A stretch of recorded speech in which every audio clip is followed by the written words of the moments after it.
Sword of omens, give me sight beyond sight.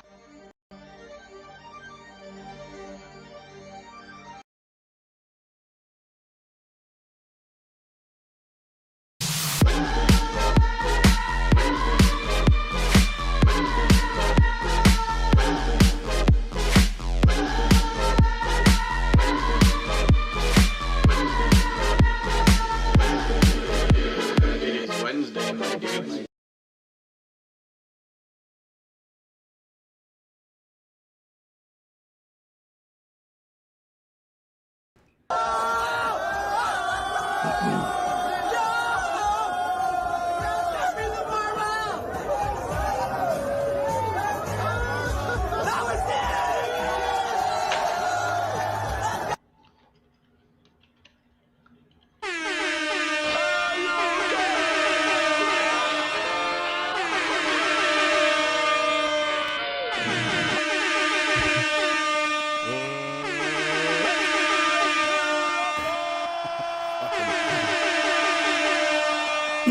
All the twins. All the twins.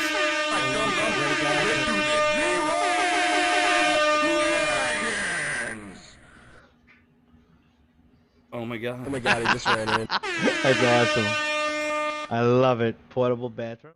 What up, y'all? Welcome to this week's B2P. Thank you for joining us. Let's go. Excuse me. Before we get rolling, shout out to the pile of the week, the one only Josky. Let's go, Josky, bro. Great spot, by the way, dude. Oh, I love completely lost it. Oh, shit. Happy birthday to Jack Bear, FPV. Let's go. Oh shit! Happy birthday, bro. Jack Bear. dude. Woo. Man, I'm just trying to get Matty I'm trying to get the Blunts, right? pre-show out of my head right now. I just Matty can't. Blunts in the Fucking, head. happy birthday to Kevin Halterman over at Gus. I always fucking mispronounce it. Liftoff. Lugi's. Is it Lugi's Studios? How do you say it? Or is it Lugas? Lugas? Lugas. That's yeah. Anyways, Kevin That's what Halterman I've over always at said. Lugas. Liftoff. Happy birthday. Happy birthday! Happy birthday, brother. Happy birthday to Gearhead. Let's go. Get ahead. And last but not least, big happy birthday to motherfucking Matty motherfucking Blunts. Let's go. Let's go. What up? Shout out to Risco and Happy Walden. birthday. Shout out to the What's up, chat. boys? Shout out to the Girl? chat. What's going on? 8-bit. Howdy. Off axis. Risco. John Solo. Juan. One of these days, Happy you would Birthday, think world. fucking Powder What's would catch a up? tan down The in J, Florida, the man. J is silent. Juan Solo. Juan. Juan. Love Benoit. you Let's guys. go. Benoit's in the house tonight. Oh my god. Make way. Let's go. The What's up, fucking Benoit? legend. The Send all the your man, fucking... the legend.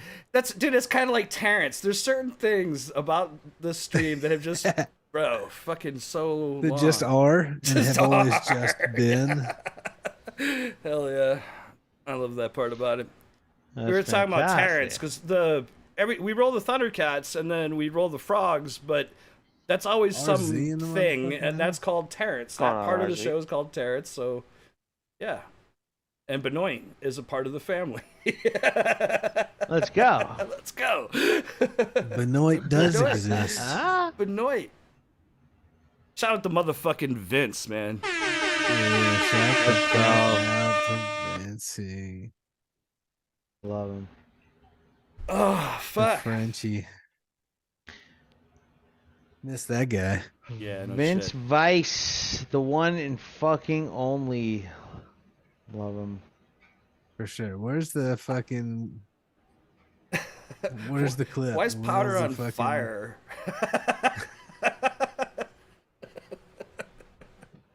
Oh, fucking Benoit straight up shouting out Lugas. The Goose! Lugas.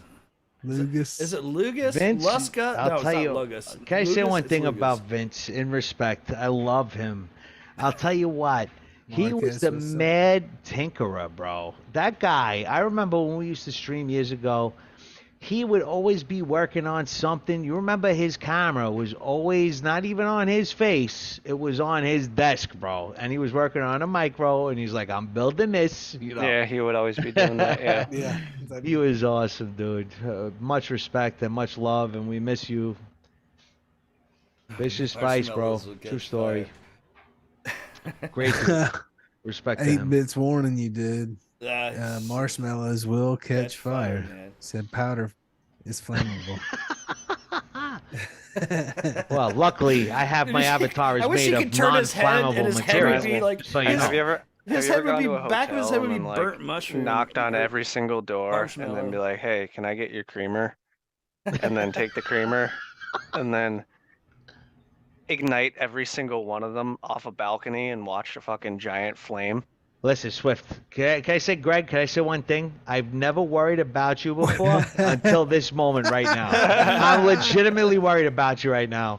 Do we need to get you a therapist or a psychologist? So you want to light up an entire hotel, people on fire. I didn't do- realize no, creamer was flammable. You take the creamer powder and then you throw it off a balcony and you ignite it, and it fucking will do a big firework of fire. Yeah, this reminds me of when Firework of you know, fire. How did you Brad. fucking This learn reminds me that? of when Brad Pitt came into Fight Club for the first scene. Did you know that you could take nitroglycerine and you're a fucking lunatic, and I am literally worried about you. No, I love you. I'm just kidding. It's fine. Darkwing in the house. Marcus in the Darkwing. house. What up?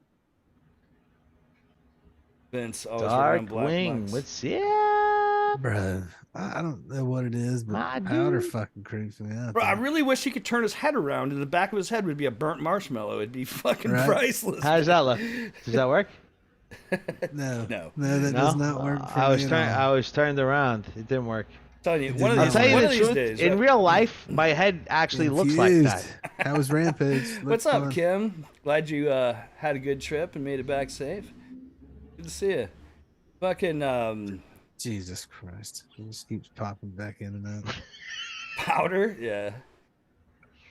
I'm sorry, guys. Let me make It's it like more.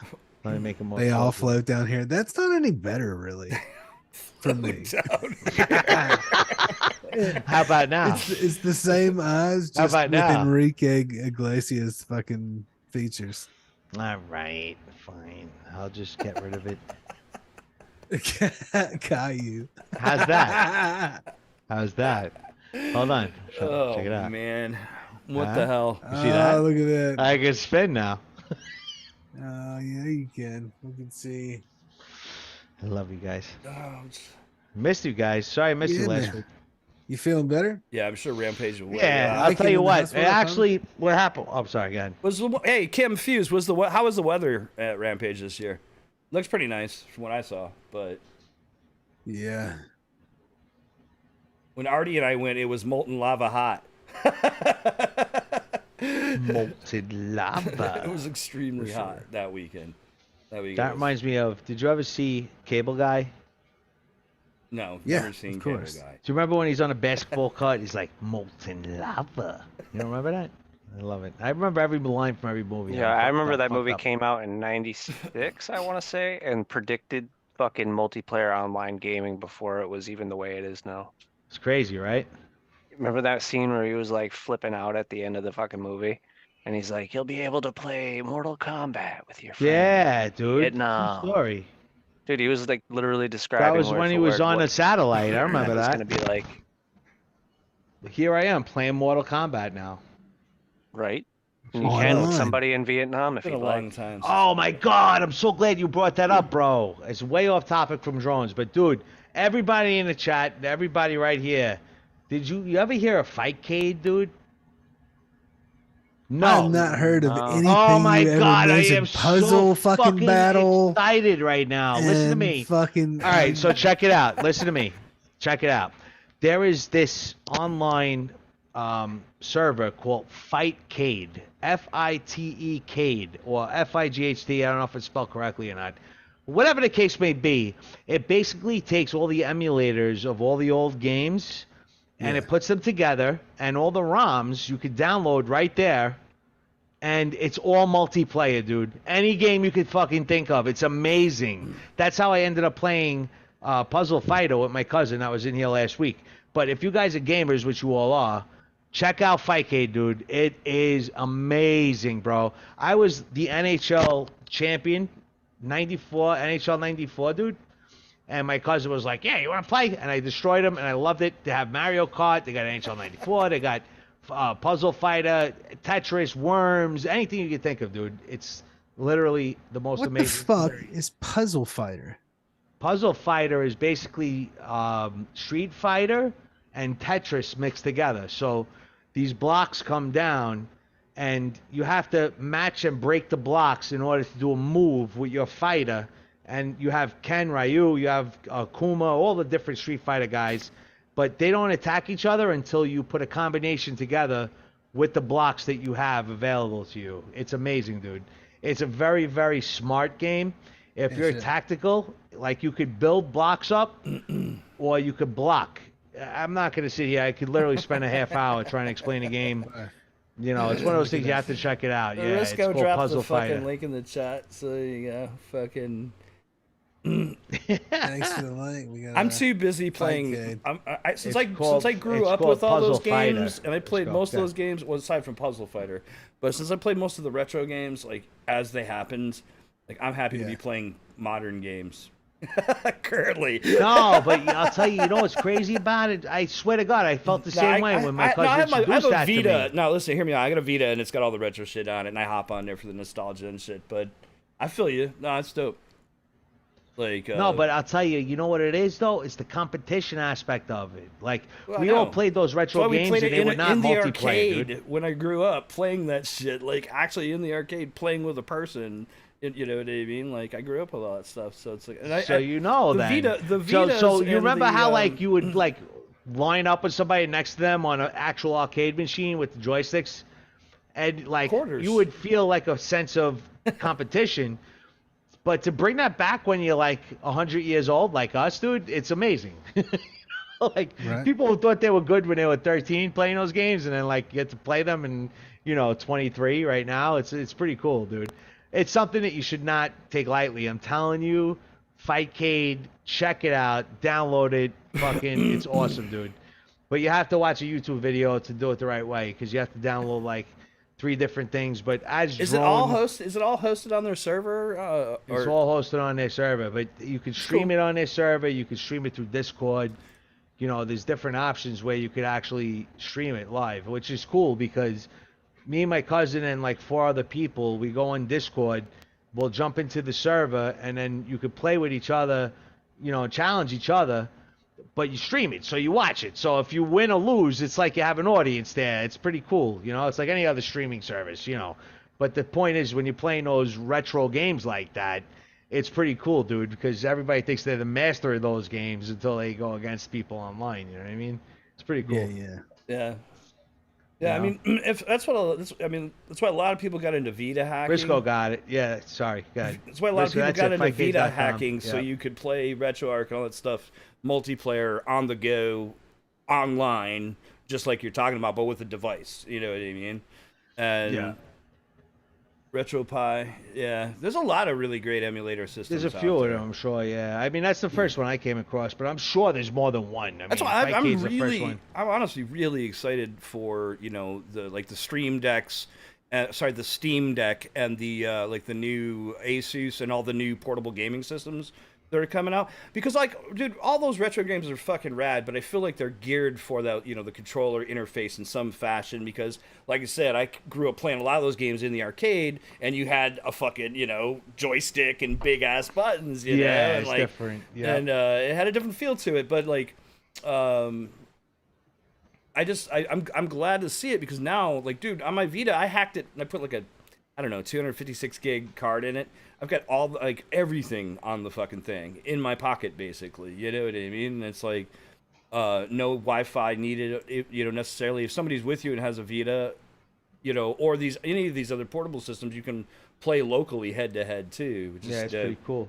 I'll tell you what actually threw me for a loop, and you know how I am known for misexplaining things and not saying things correctly and misquoting.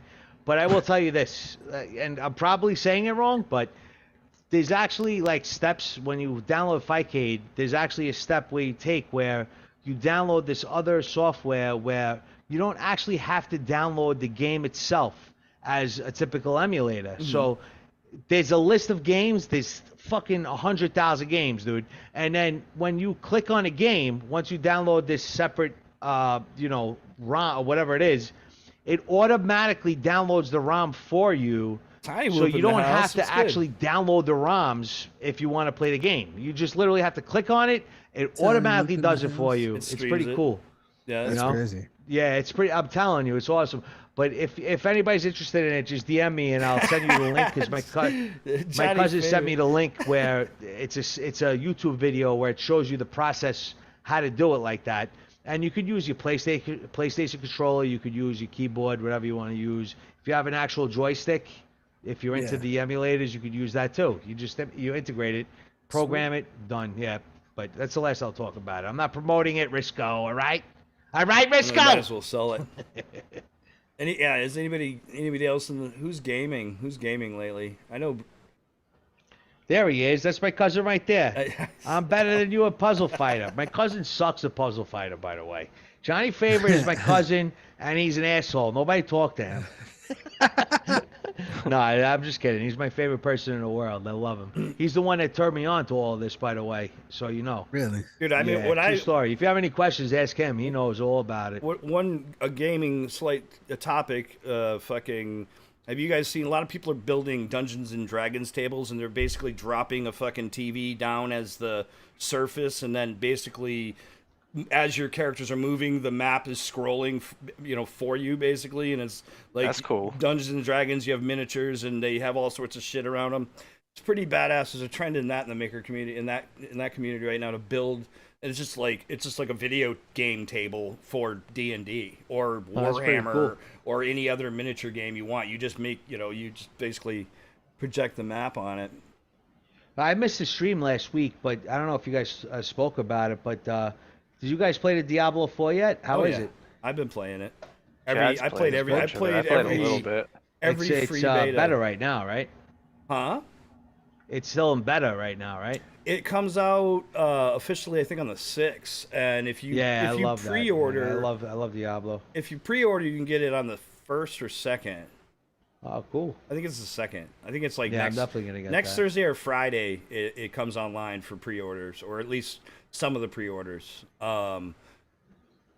The Server Slam was actually, I had fun. I had a really good time in the Server Slam. It was last weekend. It was Mother's Day weekend.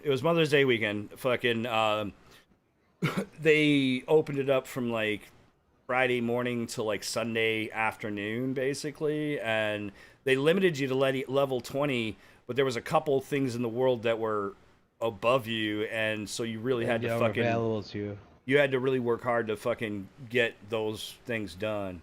If you So now, does your progress transfer once you No. download the game, or you start from no, scratch? but right? you get, if you played the beta and you went after some of the challenges, you get items. They're all cosmetic, but you get basically trophies that show that you fucking did that in the beta stages. Right. Shit like that, but nothing. No I mean- character progress. Yeah, I mean, the only game I ever played better was NHL. I was a big NHL, PlayStation NHL player. NHL, from 19 to 21, I think is when I stopped. But they always used to do the better, and they will let you progress though, kind of like Call of Duty. Like whatever your level was, they will let you. It can carry over. Some systems make sense for it. Diablo's not that system for sure. And I mean, dude, with the way they do the seasonal content, you're making a new character every 3 months. Anyways, if you're playing the seasons, Right, it's a new season, right? Yeah, So, like- same thing with Call of Duty. it's well, I mean, people get really invested in their characters, obviously, but to answer your question, gameplay is kick-ass. The first weekend, the queue times to actually log in and actually get in the game and get going were about maybe, I think the first one was like maybe 30 minutes, 45 minutes, and then it got better from there. The Server Slam this weekend, it was instant. I hopped on, logged in, I was on right away. No problems. I didn't wait. There was no waiting to get into the server. Gameplay's pretty killer. There's still balancing issues. It's a beta. You know what I mean? There's a lot of balancing issues. But I had a fucking good time. I think out of, as far as that style of game, like those Diablo type games, it's well done. It's really well done. Hold The on, system's I'm sorry, pretty I have cool. a request from Yes I Play Chowder's This. here. Well, it is now. Thanks, Trinity. Jesus. Fuck, we just got rid of it. I'm just gonna turn off his video. All right. I'm gonna get rid of it. Who can figure out what that background is that I got on right now? Let's see in my the chat Lord. how good you are with your Too movies. easy. What background is that? That's an easy one. Come on. Now. We'll let the chat answer it. First see who answers. Come on, chat. Yeah, No, you let guys them- can't answer it. You guys obviously know. You're a bunch of nerds. Yeah, exactly. Exactly. Fuck's sakes, Trinity. Come What on, is chat. What is that? Trinity, I'd did you rip it. That's all I know. Did you guys play any more Diablo? I know Trinity. I think Trinity played it the first open beta. One of the first open betas. There it is. Risco for the win. Confused late. Goes to the Gozerian. I love it. Call it faith. Call it Only luck. Call Zool. it karma. I believe everything happens for a reason, Ray. I love it. That's fucking awesome. That's All right. awesome. Well, did you guys get into any flying this last week?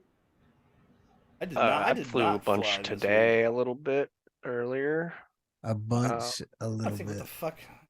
Yeah, a bunch earlier. Who is today. that? Who is Nice. that? Who is that? Viga. You're not The supposed to answer, surge of are you? Carpathia! The sorrow of Moldavia! Sorry, guy. I'm kidding. He's I ain't on gonna one lie tonight. for a long time. Like I If thought you guys paintings, get this, I really will look give you at every drone because I of that own. Fucking exact movie. I love those movies, bro. Ghostbusters, fantastic. If you guys get that, you get a free drone. You get 30 seconds. Who are those two? I don't know. I'm not gonna answer that. Darkwing 20 said he had an seconds 80 left. pack weekend. You had an 80 pack weekend? Seriously? Right on. That's awesome, dude. That's a of healthy fun. amount of Who packs. did 80 packs? That's what Darkwing said. Darkwing. Oh, he does. He goes hard in the paint always. Good game on you. I spent a lot of time editing the first part of the I week and Probably fucking spent. did not fly. I didn't really fly. It was just like editing and camera shit. All fucking That's- for me most of this It's week. been good. I probably spent like 25, 30 hours in the sim this week, grinding fucking racing. Grind, grind, grind, grind. Gotta go fast.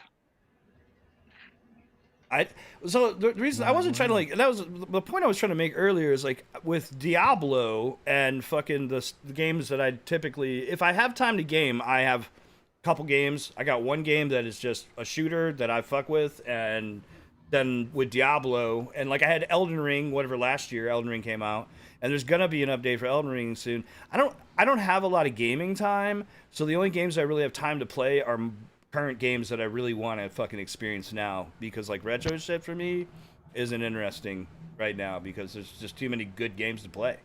You know what I mean? Sure. There's a time and a Play place for Jedi retro Survivor. stuff. That game's nasty. Yeah, bro. I mean, there's a lot of fucking really amazing games right now. I think, but like I said, there's definitely a time and place for retro. I just don't have the time. I don't have the time right Yo, now. that background's what's up. See? Greg gets it. You reached Who's the final that? level. Who's that? Fucking Bruce Leroy, motherfucker. Bruce Leroy, that's who! Leroy Green. Leroy. Who's the master? So who? I mean, Show enough! so anybody else? And who thinks they can stop Oh my me? god! Shut Bruce up! Leroy, that's who! Anybody in the chat else make it to Rampage besides Kim? I need my stay on target button again. Fucking, I don't have that. Fucking. Sorry, You know, I'm I'm gonna definitely get a not making it goddamn easy to laser stay on beam or target. something. What do we got? I got lightning, motherfucker.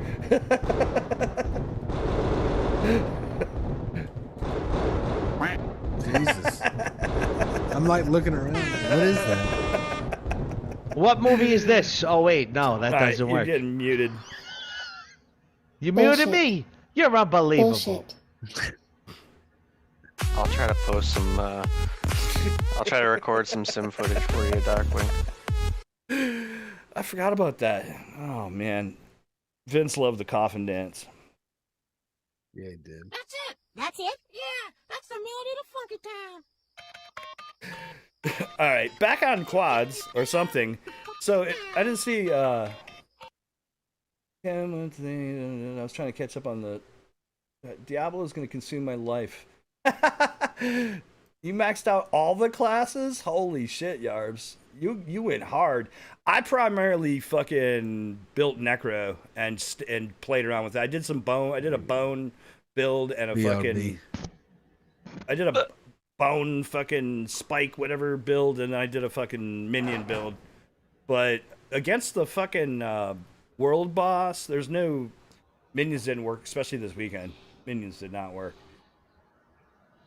So I just fucking went all fucking damage, rain damage, and I sacrificed my minions for power. What's your favorite character then? If you maxed all the characters available, Yards, what's your favorite character type right now? Out of curiosity. What's up, Dragon? Bone Thugs and Harmony build. That's right.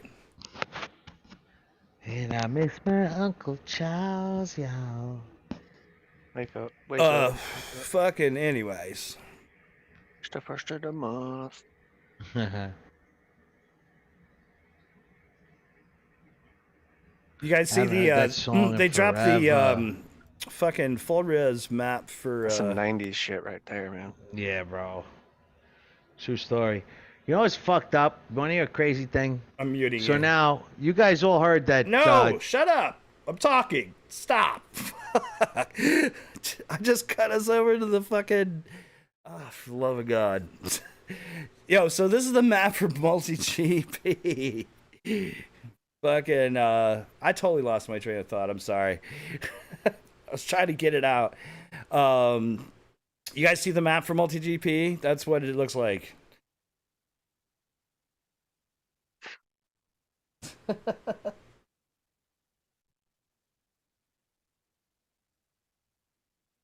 It looks pretty dope. They got this. I believe there's the freestyle park over here. Fucking spec racing track back here. I gotta check. Have you checked out all the classes, Greg? No.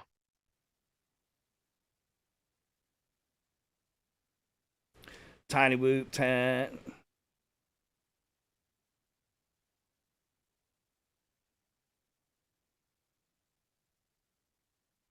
You didn't have to shut up forever, fucking cement. Let me get us back to the zoo. No, I'm just kidding. I didn't. I was trying to fucking spit it out. You totally derailed me, brother. God damn it. I don't even know what the fuck I was trying to say. I love you. God damn I have it. that OCD problem. Who's all going to IO this year? So I'm seeing Risco. I wish. Waldo says I'll be seeing Risco there. Trying to get us back on fucking target. What the fuck? They mapped that?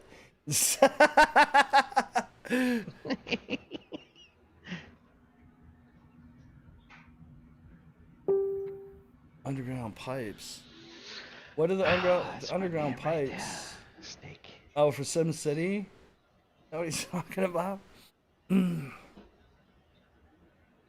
What else we got in the news? So fucking multi-GP released their map. Fucking I can't get it to go back. Oh, here we go. And here, let me bring this back up. So this is the overview of the events in the schedule. Main stage, World Cup 1 and 2 events.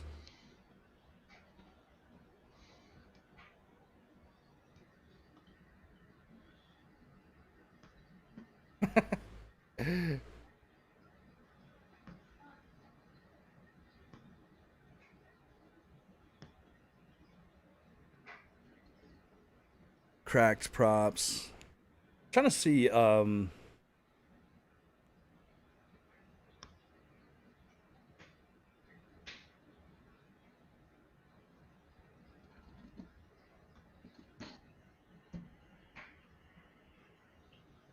Wednesday to fucking Sunday. The rain, well, Saturday basically. Oh my God! I'm sorry. Go ahead. Florida just scored with 4 seconds left to take a sweep over. Oh, go ahead. I'm sorry. I'm muting myself right now. So here we go with this. This is scheduled as Spec Track, Street League, Thursday, Friday, Freedom Spec on Friday, Street League Individual on Sunday, Tiny Whoop Zone. We got open practice, qualifying on Thursday, finals on Friday, after party on Saturday, Freedom Spec Oval Race on Wednesday, group races. There's Hammers. That's the all skills track. Hammers and Lipo Fires Thursday and Friday. Group races Hammers on Saturday. Wrecked Global Qualifier, what rookie? Global Qualifier Wednesdays. Qualifier for ranking on Thursday as well. Group races. More group races. This looks dope. Qualifying Global Qualifier Saturday, Sunday, it looks like. And then Freestyle Park Open Flying on Wednesday.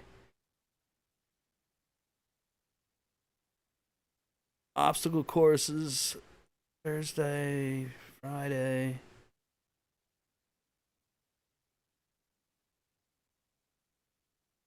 So that's sick. Why is the fucking link so big?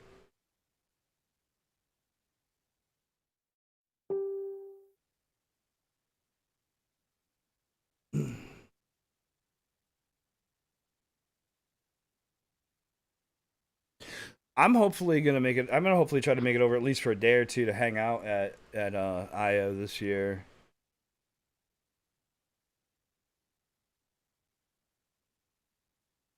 I've been looking forward to hopefully making it over there. It's only like it's not too far. I'd love from to me. make it. It's not too far for me. Possible for me.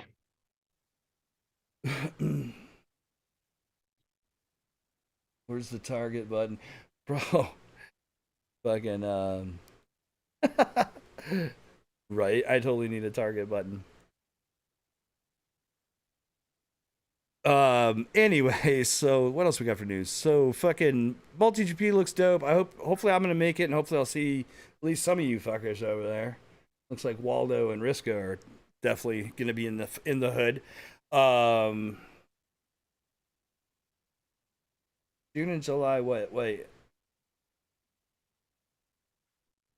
Did you get it, Risco? The dates? June 28th to July 1st. Into second on some things. Sunday to second, sorry.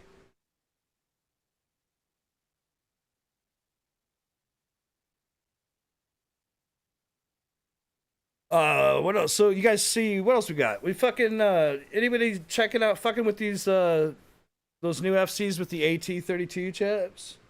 You guys see that shit? What is it? Well, it's primarily an answer to the chip shortage. They, because of the chip shortage, a lot of STM stuff was getting difficult, apparently, and so they developed another MCU for flight controllers that is now an AT.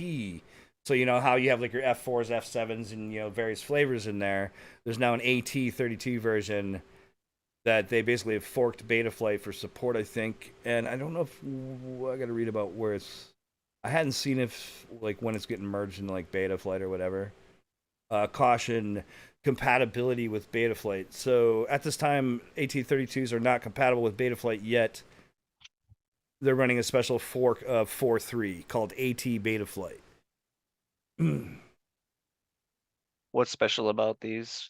Besides, It's not that they're necessarily special. They're cheaper and they're running. They're running actually a faster clock speed than like a 411 or 405. Here, I can pop this up. It's not like there's anything fancy. It's not like an H7. It's just that it's literally a cheaper chip that effectively is performing in the same ballpark as a 411 or a 405 F4 that you're used to, and they actually are clocking a little higher, good amounts of RAM and flash memory for features and programming. So just another flavor, but there is a compatibility issue, so you do have to run a special fork of Betaflight, at least for now.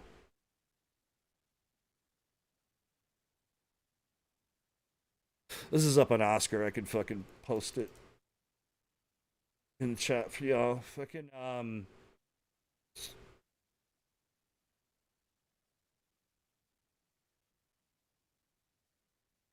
it's just good to be aware in case, I don't know, maybe somebody buys the fucking thing and don't realize what they're getting and put the wrong Betaflight on it. I don't know. Oh yeah, Darkwing, aren't you building a flight controller with an H7? How's that coming? Yeah, there's a lot of stuff, like, a lot of the chips have been definitely harder to get, so it's basically all it is. It's a allegedly cheaper costing unit, that's what she said. Excuse me, that is just the answer to the shortage of other things, because like a lot of chips have been definitely hard to get. And speaking of which, I've been hearing various reports of like so we'd kind of talked about, I think we talked about the iFlight situation where they were kind of frustrated because people kept flashing Betaflight on, trying to update their Betaflight and like basically bricking their boards. And they're not technically bricked as I'm seeing. It's just, bottom line is there's definitely something going on there with some boards. And effectively it's, where was the let me try to get the comment for the... configurator sometimes applies incorrect custom defaults when loading local firmware.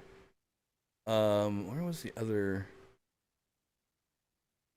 Sorry, I need to find the other comment reading. But basically, is what's happening is it's not. It's basically just not programming the FCs right. If you don't pick the board, where is that at?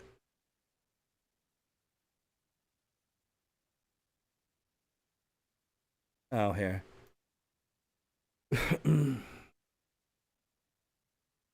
Apparently, it was actually affecting a lot of the Street League pilots. It's been a huge issue for SL pilots. Many people's weekends got ruined as a result. Configurator does not indicate that selecting a board is required when flashing local hexes, and it does not indicate which board's custom defaults will be used after you flash. And basically, it's situations they had to replug it in and over for like 15 minutes until the computer finally detected it, was able to get run the driver fixer and reflash. Holding DFU and reflashing for some people were working fine.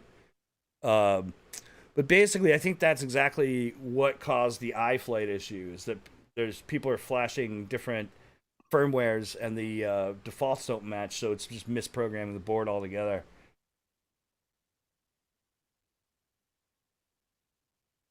Are you writing? What are you writing? I don't even know if you can say. What are you putting on those H7s? Are you gonna put fucking Betaflight or like iNav or fucking Arju on them? He's putting duck flight, bro. He's making everything. Duck flight? All right. Fucking cementkidd's fucking guy is just staring at us. Just dead at the screen. Fucking that's cool.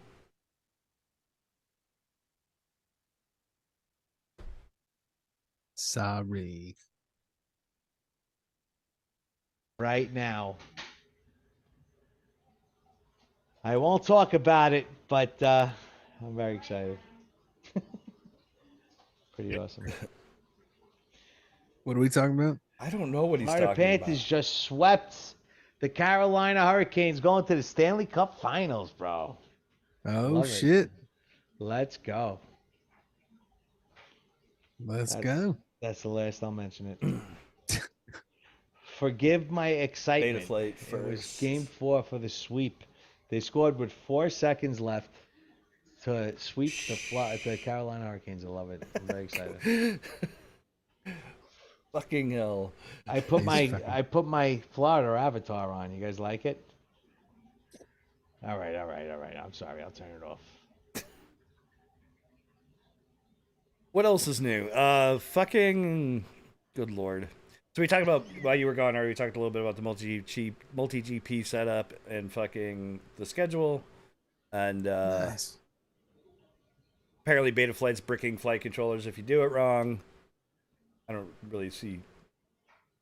Apparently, if you're loading local hexes, you know how like Street League and certain people are using custom firmwares for the RPM limiting. Limiting. Yeah, and so the CAC build of Betaflight fucking has that in there, and so apparently when you're trying to flash those targets in the latest version of Betaflight, if you don't specify the board, it soft bricks your FC basically, which can lead to be a pain in the ass to get it back and get it into DFU depending on the board.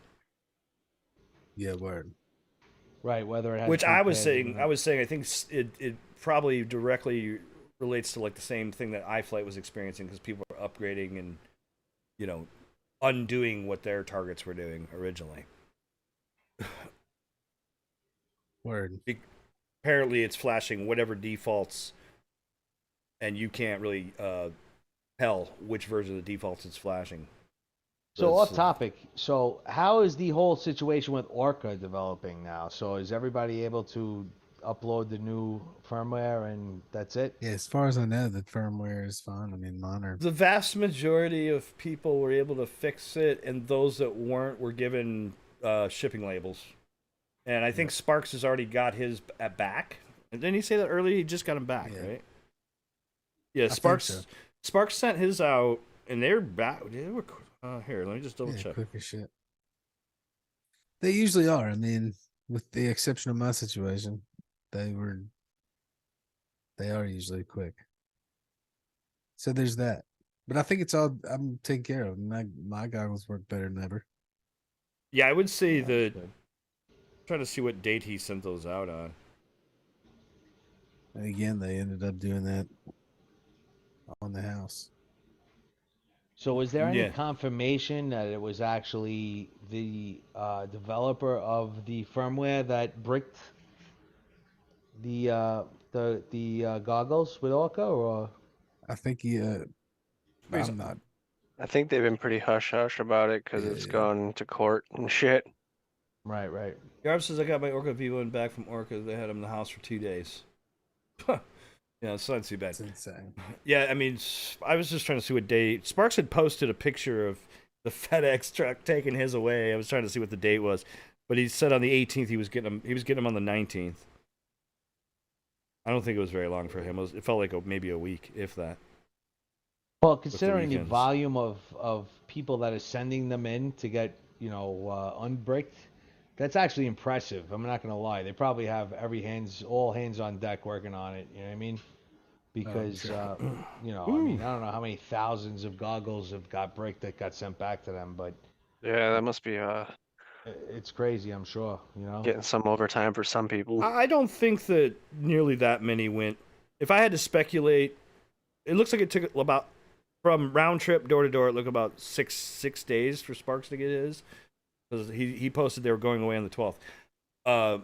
It seemed like most people, the software fixes worked, and the exceptions got a shipping label. You know what I mean? It just seemed like it went away so fast. And then in terms of like what's going to come of that whole whatever the fuck that was, I mean, time will tell. To be fair, it's just like, as long as I don't give a shit. As long as all the people that were fucked are unfucked. Let's go. Let's just, move I forward, agree. I'll tell you what, they were able to maintain their integrity the way they handled it. I think they handled it very well. And like you said, considering most people were able to fix it on their own in their house, but for the people that weren't able to do it, if you could have a turnaround of 6 days, considering the magnitude of the situation, that's actually impressive. So they definitely were hands-on with it, which is cool. Good for them, And I'm glad people are back in the air, especially for. I mean, it doesn't change the fact that they also didn't. All right, I got to call out. I got to call out a little detail though. whatever happened to the thing that we were basically calling them out for then? Greg, remember, what has it been now? And okay, I'm going to cut them some slack because of the situation as I say this, all right? But they were sitting there saying when it was going down that, in 10 days we're announcing a new product. Whatever the fuck happened to that? That's what I want to know. Like, where'd that go? Well, that's a good question. I'll tell you what, though. I mean, in their defense, they probably took all hands on deck, even if it was the R&D team, and focused it on fixing the initial goggle problem. So I would be surprised if a week or two delay. It's been how long? Weeks, like how long? No, but you have to look at it on the flip side. When was that? Any clues? I'll tell you what, though. Yeah, look at it on the flip side, though. And now that they have a product that hasn't been released yet, that they actually speculated about, considering this huge fucking debacle happened with them, they have that on a back burner to take the focus away from this big screw up that they had. So once all these problems are fixed, they send all the goggles out and everybody has their goggles back. They actually may be holding back that new product so everybody has their goggles. It may be something as simple as, a firmware update for the goggles. I'll see how it would change a whole lot of anything, to be fair, but I'm calling out the hilarity. Like I said before I even made the comment, I understand they had a situation, but during the situation, they're like, in 10 days we were announcing this and this and this and this. And it's like, and to be fair, it didn't take hardly even 10 days to get everybody pretty much sorted out. Yeah. It was like, how long did it really take? It was like less than a week. Everybody had a solution, whether, and yeah, it sucked for some people, had to send their stuff back. But as you've seen, they're quick. They're fucking prepared and they turn them around quick and taking care of business, man. So can't fucking slight them. They had a fucking malfunction and they handled it with as much grace as one can in such a shit situation. 100%, dude. You see what Yob just said, dude? They literally held them for 2 days, Yob said, and they sent them back. So I'll tell you what, like even from I never actually owned a pair of Orca goggles, but I remember years ago when they first came into the scene, and at the time, Fat Shark was like the New York Yankees of goggles, Fat Shark was huge, and Orca came out, and I remember they had all their videos of the developers saying, like, look, we really want to make a top-end, high-end goggle. We're doing everything we can. And when we released them, and they had all sorts of problems with their release date of their V1s, but the point is of what I'm saying is they were very much invested in their passion for the hobby and their passion for putting out a product for the people. So they were literally hit with probably one of the most difficult situations that a company could be hit with. They were, not to say hacked or whatever, but they're on a wide scale, all, people, their consumers were bricked with their goggles. And, they like you said, Chad, you said it perfect. They handled the situation with grace. And considering the way they launched their product, and it was Marcos. I'll tell you what, they have a lot of integrity as far as I'm concerned. They really do. I have no problem. I have to give them that, but I'm not going to cut them any slack on the other side of it. Past what a reasonable amount. You know what I'm saying? Like, okay, we understand where there's a problem, but you guys keep making promises to your end users. Well, that's my point. And we're not seeing it. Doesn't make me want to just go to do something else. Or it doesn't. Even though they completed it, they did all their. I mean, that's fair, Yarbs, but it's still a business, and you have to fucking run it correctly, and not make promises. Like, don't keep saying you're going to do stuff and then not do it. That's just doesn't look good, man.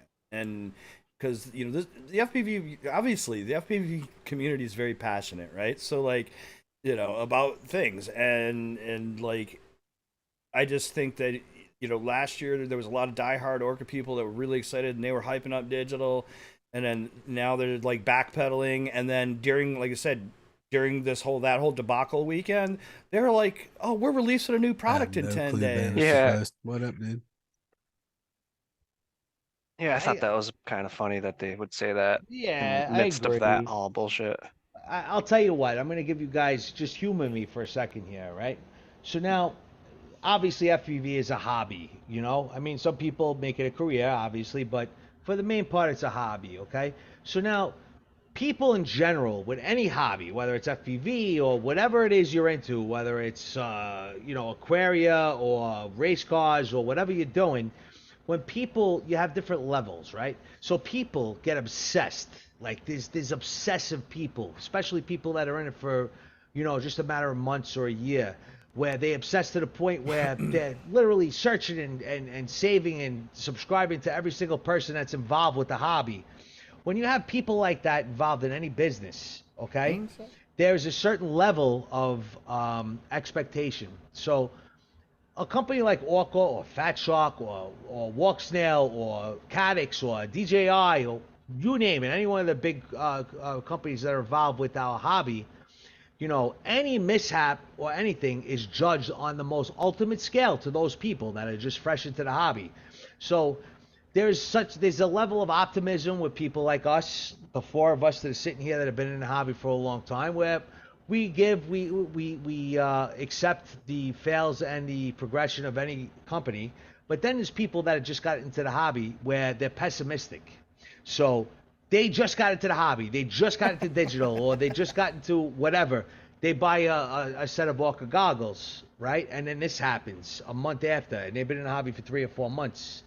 The next thing you know, they are literally sitting there cursing this company to death because they're like, the reason why I'm bringing this up and I'm giving you this example is because I feel that there's a lot of people out there that take this whole situation and they make it a worst case scenario just because they're passionate, they're new, and they feel like, oh my God, I was stripped of what I expected, and oh my God, my goggles don't work. I just spent $1,000, and here I am sitting here twiddling my thumbs because my equipment doesn't work. It sounds like every first-time DJI user, then their drone flies away. Well, yeah. Sorry, it applies to other scenarios, but you get what I'm saying, right? I hear, but I feel like even then, man, like if you're in the Orca group, I would say yes, there was a few people who were upset, rightfully so.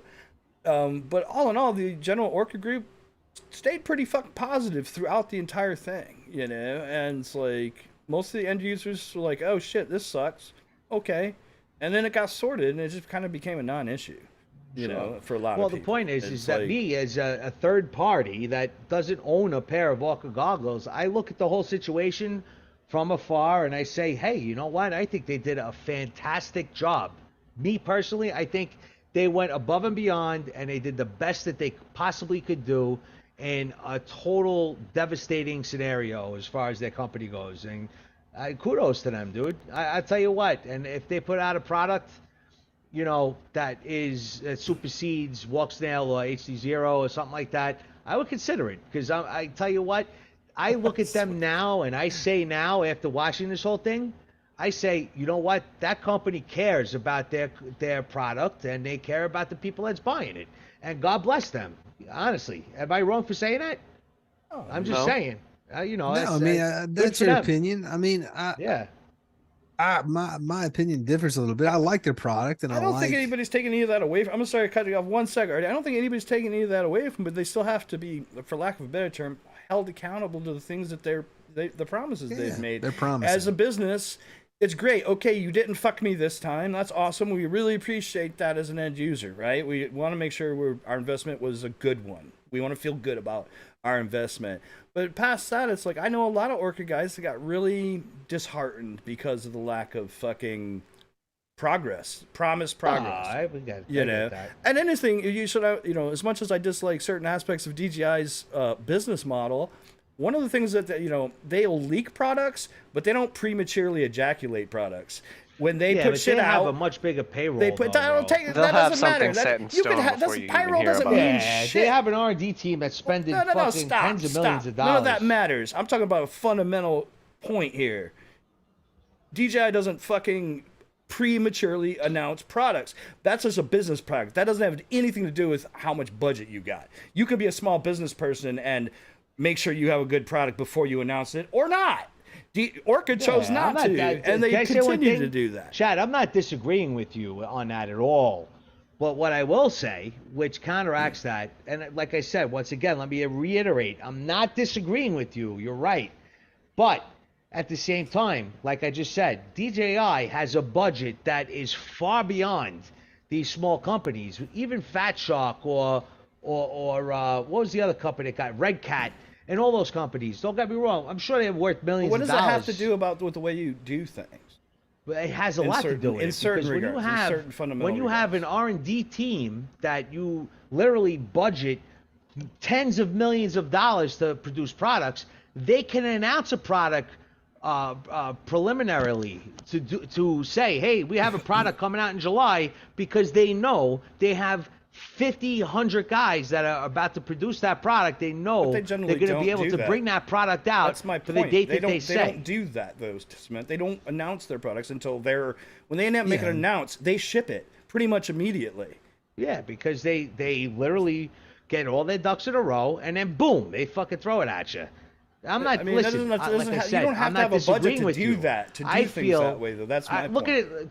All right, let me say one more thing, and then I will stop. I promise. But let me say one more thing. The four of us could sit here and speculate how to run a business like that. But the truth is, none of us are behind the lines and know how these businesses are run. We could speculate and say, hey, they should do this, they should do that, but they should have did this, they should have did that. It's kind of like watching a boxing match. Like, hey, he should have put his hand up here, and then he should have threw a hook there. You know what? It's easy as a third party for any of us to sit here and say, oh, they should have did this, or that's why they do that. But the truth is, Yarbs. We're not behind the scenes, dude. We don't know. I'm told, like, Yarbs, you know totally. I think, I hear that, but again, you can choose to knowingly. Dude, they were at fucking, what was it, CES? Showing off their digital shit. 2 years ago. Fucking flaunting it to everybody, and trying to sell their fucking new version of their new analog goggles. Well, that's what pissed me off. And promising that this is all was happening. You leverage that to gain a customer. Yes. And you got the customer, and then you abandon the customer. And their reasoning now is that it wasn't any better than what was currently out. And look, it's not the goal is not to beat them up in any way, shape, or form. It's like I said, it's to hold people. We need to hold every manufacturer accountable, just like we did with Flight 1 and everyone else that fucked up and did things that they shouldn't have. That was, basically in a nutshell, right? So like, you gotta fucking, I'm just throwing Flight 1 out as an example, but I mean, I think that we, as a consumer, we kind of vote with our wallets, right? Of course. And fucking, it's just, I think that for a lot of people, if Orca doesn't make a move soon, they might as well just fucking, like, yes, leave with grace then, if you're not going to move it forward, I don't know, man. Like I said, I just found it amusing that they were trying to say they were going to announce something, and they still haven't done it again. Listen, as far as I'm concerned, everything you're saying, I don't want you to think I'm going against it. I agree with you, which is why when I came to when I had to make a decision of what system to invest in, Orca was literally put at the bottom of my list, because you know what? They haven't produced the way they said they were going to produce, and it started from the V1 release when they had all sorts of problems with their power button, where they couldn't get the company to ship the power button correctly, and they had a release date, and the next thing you know, the release date get pushed back, and people pre-ordered, and they couldn't get them. That instantly put a bad taste in my mouth, and that is why I personally didn't invest in them. So I am not disagreeing with you. I don't want you to think I am. I'm not. Every company has issues and QC issues, and they happen, and those things happen in cycles. And it's just, but that's, I mean, again, the point isn't to beat them up. It's just kind of hold them accountable for things. What I appreciate about them, the whole point of my defense of them, what I appreciate about them is they didn't just turn a blind eye to all this and let it just sit and burn. Oh, I would have destroyed them if they did. Yeah, well, probably 99% of people would. They have military context, and granted, look, I don't give a fuck. Like, if your Orca's name is out there on other big things, you do not want to ruin your reputation. Period. You know what I mean? Especially when you have military contracts and shit on the line. Who knows whose fucking general's son happens to be in FPV and bought Orca because he knows dad uses it in the fucking whatever. I'm just throwing, you know what I mean? No, and you're right. And it's like, bro, you can't, so that they handled their business, and like I said, they did a good job, but they still haven't handled other parts of their business that they've put out there, and and they need to, or they just need to say we're not doing this, because now they've effectively started backpedaling on the digital, saying we're not really going to do it yet, you know, and it's like, I tell you what, I actually put a lot of thought into exactly what you're saying, believe it or not, and I came up with this analogy. It's kind of like, what's up, West Side? What's up, West Side? West Side, what's up, buddy? But I came up with this analogy, and it's very true. Imagine you're building a Formula One race car in your garage, or a NASCAR car in your garage, right? Imagine that. As you're building it, what are you gonna do? As it's coming together, you're putting the engine in, your frames together, you're building a car just like Days of Thunder when they got like the steel with the pins. What are you gonna do? You're excited about it. So they were a new company. I think what they did was they had something developing. It had promise. It has promise. I shouldn't use it in the past tense. And what they did was they started to brag about it. They started to say, "We got this coming," you know. But it was premature. I think they prematurely, you know, spoke about what they expected of their own company. And I think they did that with the release of the V1 goggles. I think they're doing it now with the HD system. And now with this huge hiccup they have, at this point, they're caught with their pants down. I just now don't it's expect like, an AC system anymore from them. After what I saw, the comments I saw made over that, they handled that shit as good as anybody could. Yeah. No, yeah. Like I said, that whole show, I felt like it was over so quick. I felt like in the heat of the moment, everybody was like, "Whoa!" Let's move on from this. Yeah, for sure. Yeah. What else we got on the docket? Fucking West Side's in the house. That's what's up. What up? Shout out to them. Drone Co. Go get your shit from there. Who got a copy of Fly Tribe magazine? You guys been checking that out?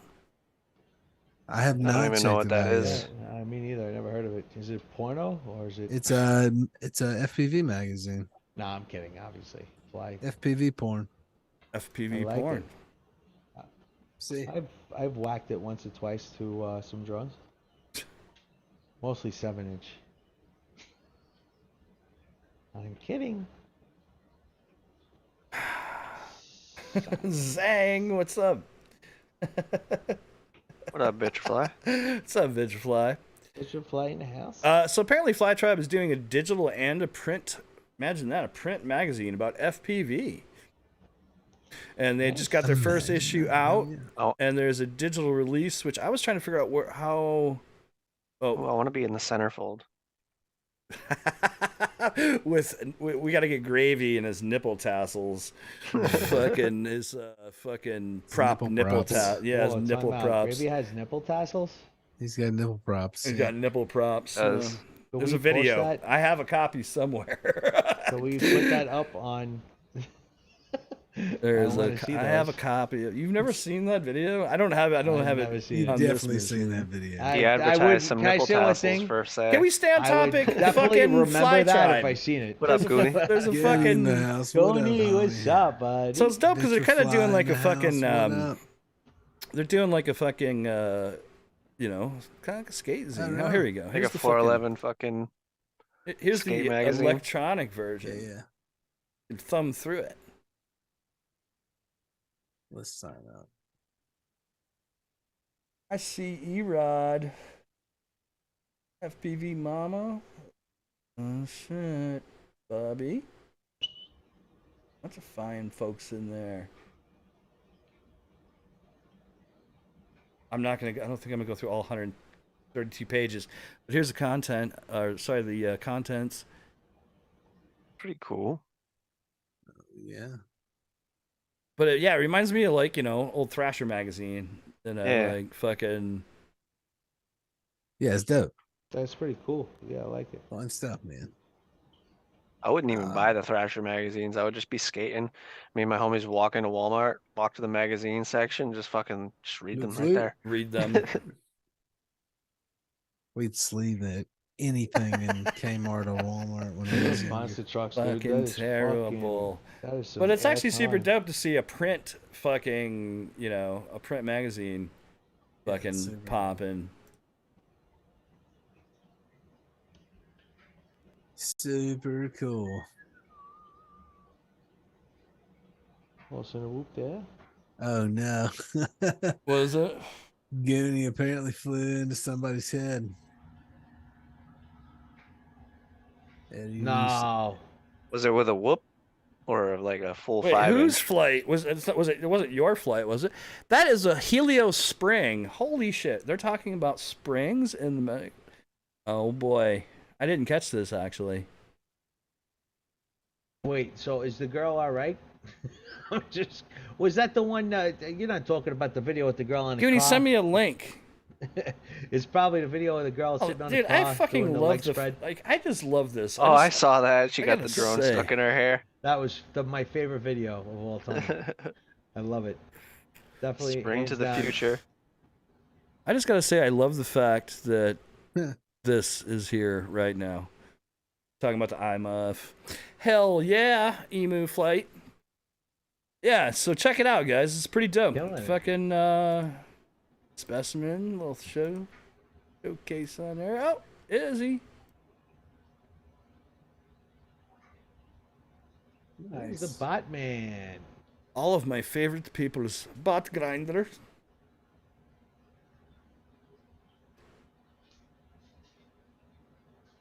Nice smoke bomb. Fuck yeah, man. Hell yeah. Banging through it. Oh. Where do you get this? I put the link to their site in the I'm chat. gonna look at it. Yeah, I'll save it. I can send the actual direct link to the magazine. Yeah, do that. I'll definitely get it. I like it. Flat trap. If I can get out of there. Westside, you doing any flying? What's that? I looked at your channel. I didn't see any videos, or maybe.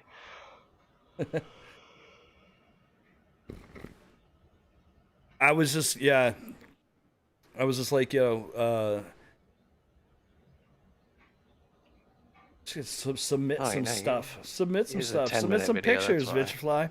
I was just looking to see like what you need to do to submit stuff to this. I have to check it out. I'll be right back, gentlemen.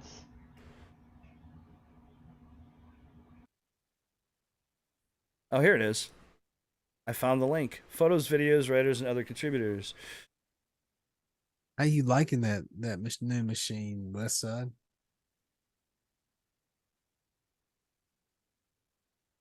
CNC machine? Hell yeah. Fuck yeah, bro. I need to get a fucking CNC machine. It has been high on my list for a very long while. I actually want to mostly cut aluminum for fucking camera shit. Which aluminum is a lot easier than carbon in a lot of regards. You know what I mean? As far as like the fucking waste and the die cut. Like a multitude of frames, Westside, like freestyle, cinematic, Cinelifter, like all different types or a specific type. Edge FPV in the house, what up? What's up, Edge?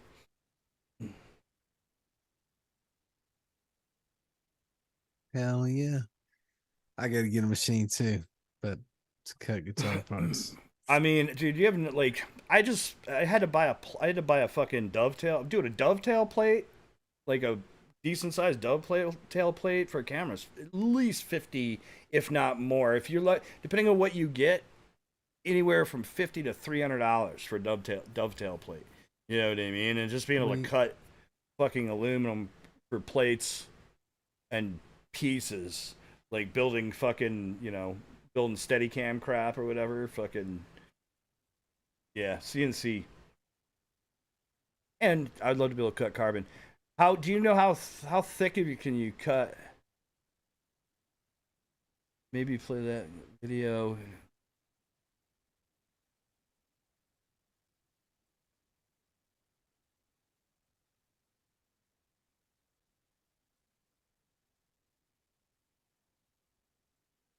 Fuck yeah, dude. Where did you send a video? Wait, what? I'm just now getting into racing. I would fucking love to race your frames, dude. Hell yeah.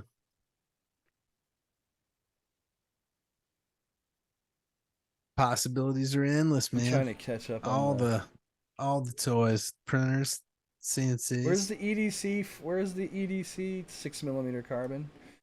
Where's the EDC link? I don't have it.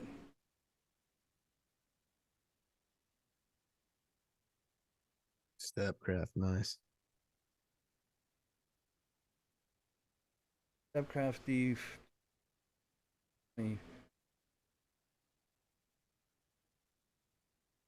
Fun shit. I'm Googling it. I'm Googling his machine. I just love the fact that it has 420 in the name. That was the first thing I noticed too. I mean, yeah, I think that's been the big thing. I've thought about building a fucking machine out of extrusion. But I mean, yeah, I mean, I just always realized, like, yeah, you're gonna be in a couple G's to get into a fucking, you know, machine, probably. Bare minimum. Yeah. Oh, let's see. Hey, this is Westside's fucking router. Check it out, bro. Check that shit out. What you got? Routing all the things. Fuck yeah. What's the... I was about to look at the specs. What's the fucking bed dimension? You know, dude, because CNC today, I mean, this is literally a 3D printing stepper motor, basically. You know what I mean? I mean, obviously you need something on the tool end a little stronger in many cases, but fucking the majority of a fucking CNC is 3D printer motors and an extrusion. Oh, a little cable chain here. That's dope, man.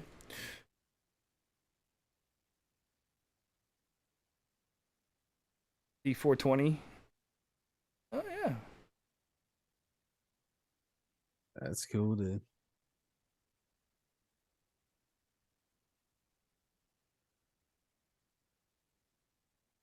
Oh, fuck yeah, bro. I mean, see, like, this would be perfect for what I want to do, to be honest. Because I don't need to cut anything that big. Like, 16 that long. Cuts aluminum. Yeah. Yeah, bro. That's the price point. Did you get it new, or did you find a deal on, like, the eBays or something? Oh, hey, Jason messaged me. Oh, thank you, sir.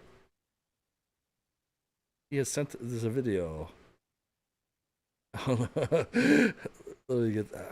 Had I known about this video, oh my god, it's so loud. Yeah. Hello? I can't hear you. How do you turn it down? What the fuck? TikTok won't let me turn it down. Turn down for what? Turn down for what? It's so loud. It's literally not letting me turn it down. All right, just cover your ears, Artie. I don't know what to do. I can turn it off or on. Nice fucking model.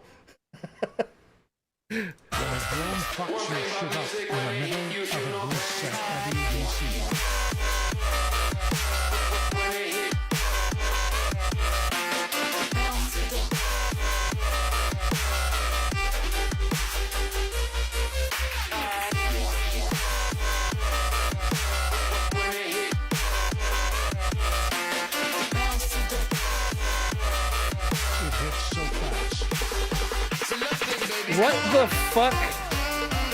Oh my god, bro. Yeah, what's the audio about? Where's the... Did you not get it? Oh. Okay, let me see. I don't know what's going on. Fuck. Oh, let me see. Alright, let's try again. Fucking leaking this thing. Alright, here we go.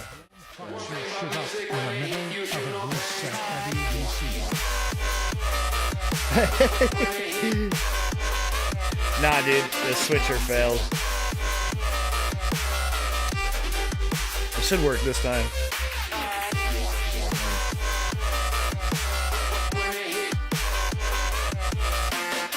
Still waiting for that video. What's up?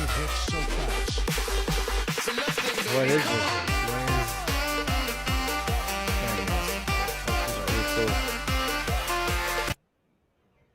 wonder, man, I have so many questions. Holy shit. Thanks, Did Goody. the drone actually hit him? Bro, that motherfucker split Jade right in their face. I feel like flying in a situation I'm so like behind. that would Oh not my be enjoyable. god! Oh. I just seen it. I'm behind. My stream is behind. Yeah, Like me too. 25 seconds. Wow. Yeah. Yeah, it's pretty fucked up. So that guy is never gonna work again. Who was Well, wait, so that was EDC, right? So that was outside in Vegas, right? that? Oh, so people getting hit in the head with shit all the time. It's not even a big deal. Well, number one, where was EDC in relationship to Vegas? Because most of Vegas is a no-fly zone. That's fucked though. Huh? Flying in a EDC situation is like that always would a- be fucking too stressful, I think. Yeah, dude. EDC is like one of those places where you don't want to fly there. That's like Afghanistan. Well, bro, for drones, I mean, I'm just It's saying, like like, everybody's tripping balls. who the They're fuck fucked puts up. that on Who knows? You TikTok, get hit with a straight bro? fucking water bottle. You don't know. Bro, You know? well, number one, dude, right? Chris is totally right. Bro, number one, like, who the fuck in the right mind puts that out there that you fucking were potentially flying over crowd illegally to start with, and then you happen to fucking dome somebody with the fucking thing? Number one, that just makes us horrible. all look like assholes. You know what I'm saying? yeah. Like, to some degree. But what the fuck, bro? And then you're dumb enough to actually put it out. It's like you're asking for somebody to knock on your door. True story. But you know what, though? Honestly, like, EDC is like literally all rules are broken. Like, anything goes. I'm not saying I'm condoning what happened. I'm just saying that in EDC, nobody's going to look at that event and say, oh my God, this is a travesty. Thanks for hanging out. You know? I mean, EDC is everybody's tripping balls, everybody's fucked up, and some idiot fucking, you know, whatever. I'm not saying that in a Well, Chris was saying he's way, part of like- the production. So he was flying, so he's a 107. So what was he flying?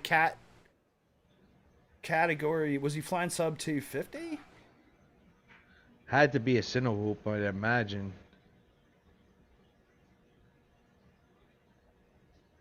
But I'm just curious, unless they had a waiver. I mean, we don't know the whole backstory, obviously, but I am curious. Where is Yeah, EDC I'm not knocking the guy either. I didn't mean fucking? to say it like that. I'm just saying. Do you know, Chris, where in relationship the event is from Las Vegas proper? Because that's mad controlled airspace down there. I'm just curious, but yeah, that's fucked. I think that's fucked personally.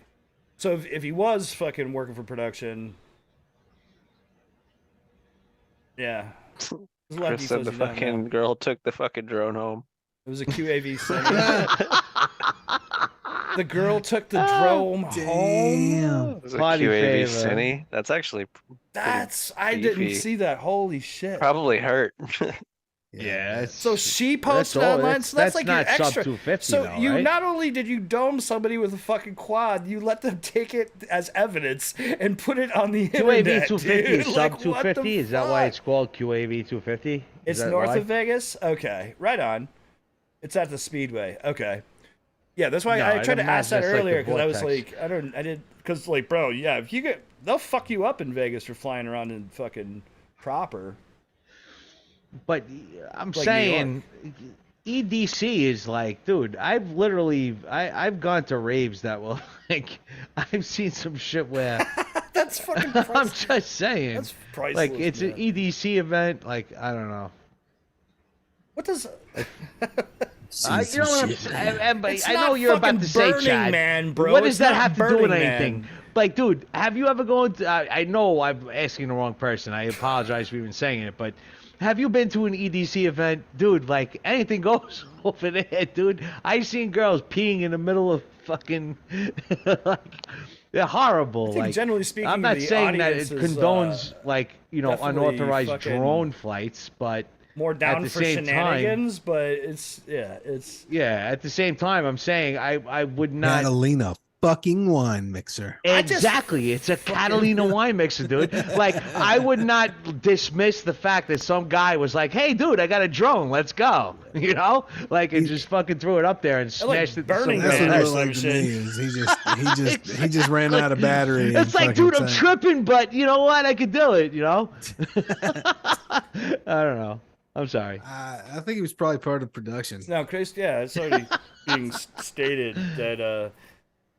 I don't even know who the pilot was. I apologize if I'm insulting you. And just want to throw that out, full disclosure. I think if I was flying, dude, if I was flying over people, I would be fucking mad on top of things like battery. He had a vendetta. That girl said something. He circled that lady like 4 times, came in for the kill. Yeah. Did you ever see the movie Birds? That was basically what it was. He just came in, it's like, I would not want to be that guy. That's all I'm saying. I don't know. I mean, look, shit happens. I'm just, I'm assuming. So we'll assume that everything is good, category weight wise and all that shit. So and if he's out of the speedway, yeah. Listen, just to generalize things a little bit. You know what? This is a classic example how. What's up, Rat? What up, Rat? What's up, Rat? How you doing, buddy? Getting back to what I was saying. You know what? Not to generalize things. But, this is a classic example how you have to respect how dangerous drones are. You know what I mean? Especially, I mean, even sub 250. I mean, if you're flying a Whoop and you got guards on it and stuff like that, it's like a mosquito bite if you hit somebody. But when you start flying unprotected props and stuff like that, even sub 250, a 2-inch with no prop guards, you hit somebody that doesn't even know a drone is in the air, dude, you have a situation on your hands if they want to make it that way. You know what I mean? And, obviously this applies to all things that are dangerous, but, I think that a lot of times as hobbyists, people will figure, oh, I know how to fly my drone, so yeah, I can get away with flying around a bunch of people. Well, I think that's why it's important to know your gear, know what it's up to. Yeah, but I think as a hobbyist, as an individual, especially once you get confident in your flight capabilities, you think that you could fly around people. But, dude, it's like what I was talking about a few weeks ago on the stream. All you need is a fucking motor to fail or your flight controller gyro to go south.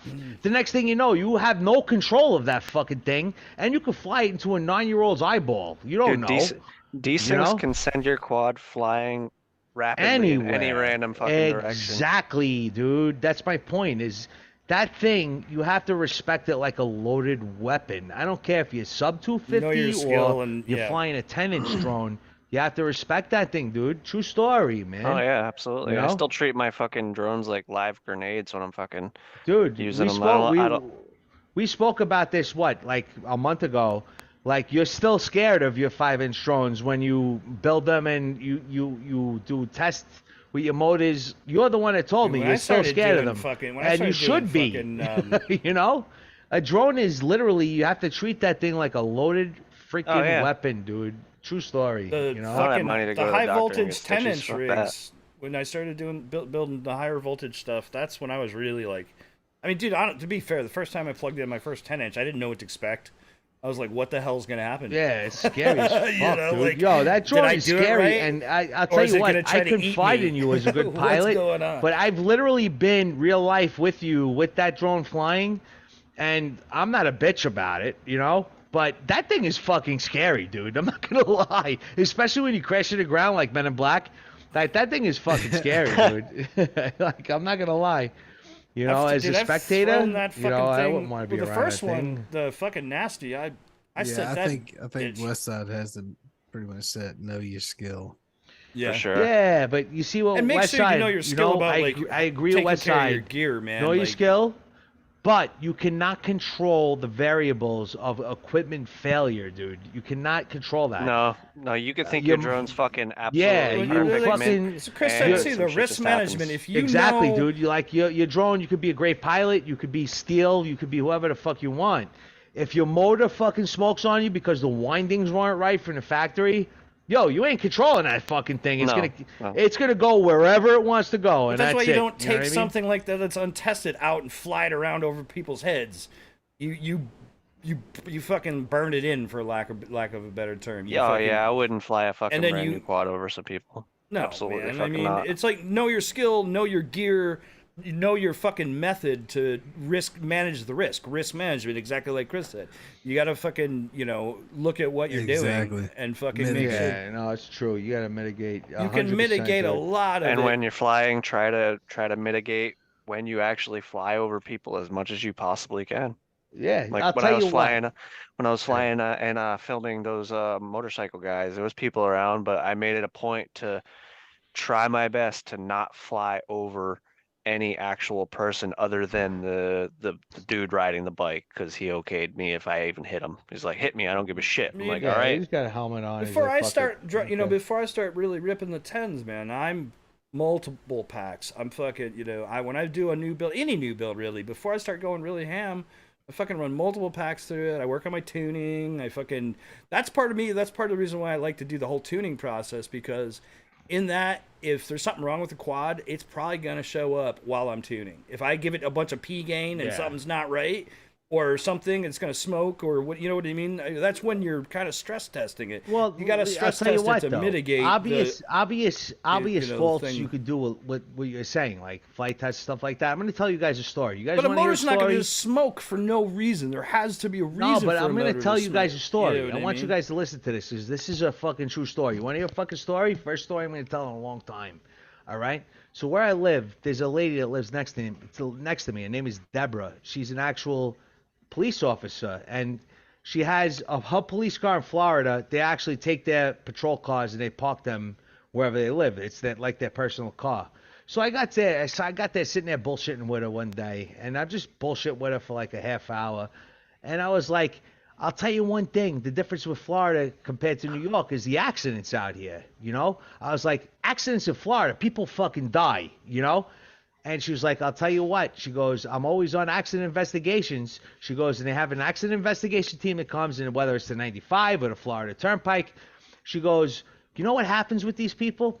They don't check the air in their tires. They're on the parkway doing 80 miles an hour, and their tire blows out. And the next thing you know, their car flips over 30 times, and they're dead. And that's it. And I'm listening to tell the story, because I always see those accidents, bro. I'll be on the 95, and I'll see fucking fire trucks blocking everything off and everything like that. And you'll see that a lot over here. And the point of this is that when she told me the story, I was like, wow, here these people are. They'll have a 2023 brand new Lexus, and they're driving down a 95, but the air was low in their tire, and the tire blew out. And next thing you know, they're flipping over 35 times, and people die. Now, it's the same with us. Like, you could flight test, you could check your tuning, you could do everything you want, make sure everything is good. But these parts that we have, these motors that are coming from China or wherever they're coming from, factory wound with all these copper windings going around the motor, all it takes is one default where you have a desync, and no matter how well you tested this thing, no matter how good your batteries are, there's that possibility, just like a lightning strike.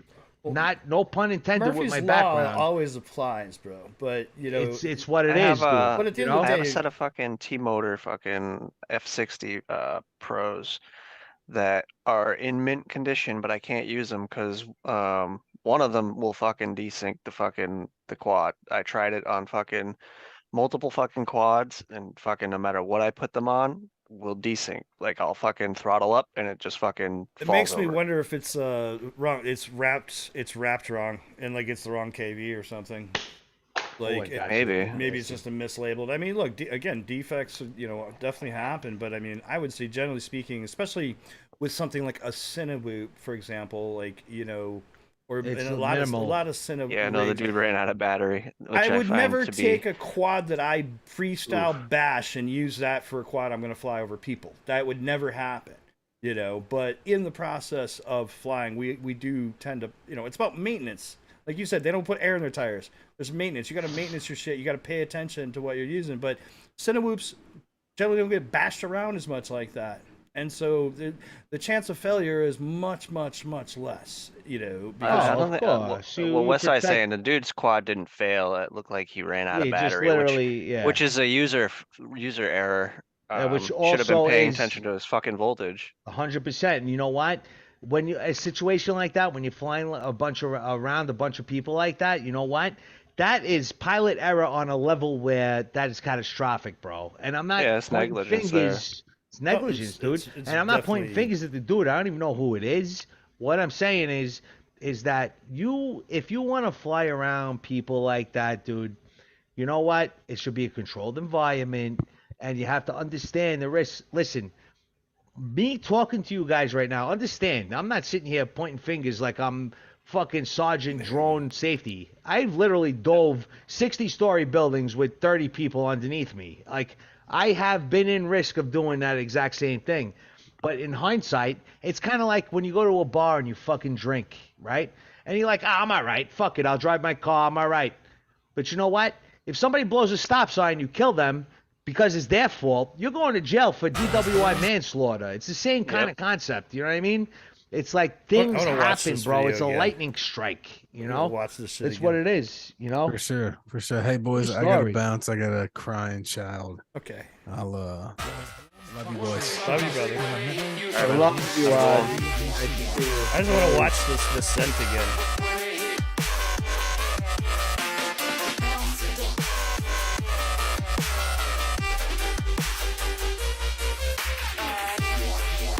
He does look a little fucking yaw. And then it just fucking... That doesn't totally... I'm not gonna lie, that doesn't look like... Here, I'll wait till the music's done. Alright. Let's get the fucking... That didn't look very uncontrolled to me. Like, the quad didn't look like it had lost fucking... authority. It doesn't really look like it was lost power. That looked like low battery authority. He might have lost video, bro. You don't know. Well, yeah, low battery authority. I mean, the quad. It definitely didn't look like the quad totally lost power. You know what I mean? It had authority, and it was. That's pretty much what my drones look like when I fly the battery to the fucking death point. It'll just like. Dragon. Yeah. Dragon, I love you. Yeah, I mean, I've definitely flown a few quads down to the sag landing. I've flown the 10s down to the sag. Fucking Tech used to get on me. He'd be fucking watching me fly, and he's like, dude, your fucking battery, bro. He always had my back. He'd be like, fucking, your battery, bro. I'm like, it's fine. And I'm like, fucking literally coming in like... I can't afford to fly my batteries that low right now. I'm like a hawk on my fucking voltages at the moment. I tell you what, after killing a few packs, especially the bigger packs, I'm like, I gotta stop doing it. Yeah. It's bad for your batteries. It is. It's just when you're having fun, heat in the moment, and you're like, fuck it. Yeah, dude. And then like, dude, like I said, I'll tell you what, not to bring this up again, we spoke about it like a month ago, but I remember when we were at Pilgrim, you know, and Chad was flying his 10-inch, and there was this one individual where it was like, no, bro, you're too close. But you know what? I trusted Chad's knowledge and capability of flying, where I was like, dude, what are you worried about? But the dude was a stranger, so he didn't know any better. So he was like, you know, he felt a certain way because it's an intimidating, aggressive quad, right? The only person I fly over is fucking Dragoneers. No, but you got what I'm saying. The point is that, you know, as pilots, especially like, you know, not to say professional, for lack of a better word, you know, experienced hobbyists that are in the hobby, we trust each other. Like, we know if our equipment is good, we're not going to hurt somebody. Like, we're not going to, you know, fly over people in a manner that it's a threat to them. We're not going to do that, dude. We never do, bro. You know, it's just something that it's like an understood etiquette. Yeah, and I think our community is pretty good at like educating newcomers about the fucking. Well, like I said, the etiquette. I don't like it when people plop their quad down right in front of you and take off. Like that's bad etiquette in my book. You know, it certainly is. Dude, you can walk 10 feet, you know, and put it on the flight line. You don't have, you know, and like now I have when it was myself, when there was nobody around me, I have set my 10-inch pretty much right in front of me and fucking. Yeah, but you're not going to hit yourself. Did a race start and flew anybody but yourself. And anytime I only do that after I start a session. Like my first takeoff of the day, 100% will be always put it like 30 feet away from me, line of sight, my quad, and if it flies, all right, cool, we're good to go. And then I don't care. I'll take off right in front of me. I won't take. I mean, I'll take care off in front of me when I'm not around other people, but otherwise, I'm always over there when I'm coming and going. But I have, especially with some of the big rigs, like I just wanted to see what it felt like to be sitting behind it when I did a full throttle punch out from like basically a race start into a full throttle punch out right from the. I can imagine, jet, man. bro, and it's 5-inch quads can push out some fucking air. It's like fucking it's nuts. It's the dude, giant whoosh of fucking You've never air. been around the quad, a 10-inch quad? I'll tell you what. The first time I've ever been around a macro quad was flying with Chad, bro. And I'll tell you, those fucking things. And he uses bi-blades, so the bi-blades, you know what's fucking deceiving about them? When he's just like hovering nice and light, they're quiet. But as soon as he hits that throttle, that fucking thing screams, bro. Woo! And fucking thing takes off. But it's like a low decibel scream, like. The tri-blades don't have as much. It's a scary growl. drone, dude. True story. It is. Those, especially the particular ones that I use, which I recommend highly to a lot of macro pilots, are the fucking cam, the aeronaut cams. Fucking, they're steep, they're fucking really rigid, and they just have a very distinct tone as compared to a lot of other props I've tried. But the tri-blades, like the HQs or the Gem fans, they don't have near the rumble. They don't have near that low end. But shit, what time is it? Oh shit, 11:51. Yeah, oh yeah, we should shit. probably start some videos. Yeah, I was like, fuck, I was meaning to get to it earlier actually. Get some videos going while we keep bullshitting. Fucking yeah. You see what Marcel just said? Respect to Marcel. Scroll down in the chat, you'll see he was like, I tried teaching proper etiquette to here at spots to a couple of people only to get hate and control attitude. A year later, they understood. You see what he just said? That is so fucking true. Because I'll tell you what, not that I had somebody educating me in a way, but just from flying myself, you have a brazen attitude about you as a newcomer, as a starter, where you think like, oh yeah, everything's good. But then you get into really close call, like, God bless, it's only been close call and not actual devastating circumstances where when that happens, you start to respect how dangerous it is to fly your drone. I'll tell you of the instance where I'm talking about, okay? Now, the City Court building, I always talk about it. Like, I dove the City Court building. I actually attempted to dive that about 5 times. And one time, I was working literally underneath it, and it was closed off, so I was like, yeah, I can do this. Let's go, Queens Boulevard, and I'm diving it, and as I'm diving it, just to be fancy, I do, a 180 twirl roll, and as I roll, I hit the building. Boom! Right? As I hit the building, next thing you know, desync, fucking drones falling all over the place. Thank God I had enough conscious, recollection to realize disarm, rearm, drone gain control, save the drone, flew away. But then I looked at the video, and I was like, Jesus Christ, if I didn't save that drone, and I looked at the footage, there was 5 people underneath me. Yeah, I was just going to say that, Darkwing. If I didn't save that, dude, I literally would have dropped that drone doing 60 miles an hour, just a gravity fall on those people. And who knows? I might have killed somebody. I might have fucking hurt somebody to the point where I was in a court case for the rest of my life. The fucking Dunning-Kruger effect is huge in FPV, and I've seen it on a lot of people. I don't even know what that is. What is that? It's I could probably Google it and get the explanation better than I can explain it. Put it on the stream. Yeah, I want to see. But I'll tell you what. The Dunning-Kruger effect is a cognitive bias where people with low ability or expertise or experience in a type of task or area of knowledge tend to overestimate their ability or knowledge. So basically, you think you know shit, but you really don't. I'll tell you what, dude. I swear to God, I looked at the footage, and I had my Insta360 recording the whole thing, so it didn't shut off. The way. Yeah, hey man, and look, at the end of the day, you fucking want to hand launch, that's you, man. But if you don't hand launch standing next to me, please and thank you. I play the drums, so like I like my hands to be. I like to he hand launches. He hand launches all day long. You know, the thing is with all that shit, it's like all fine and well. Everything's great when it works. It's just when it doesn't, you know, that's when you get fucked. You know, I actually saw something on Reddit the other day. It's like, I should have listened. Didn't take my props off. I've thrown launched my quads. His whole face was fucking chewed up because his quad flipped and fucking smacked him right in the face, bro. And I honestly think a 5-inch would be way worse than a lot of other things. Or like, yeah, you know, like 5 inches is like really nasty. Dude, your drone 5 inches is dangerous, bro. A 5-inch quad is literally.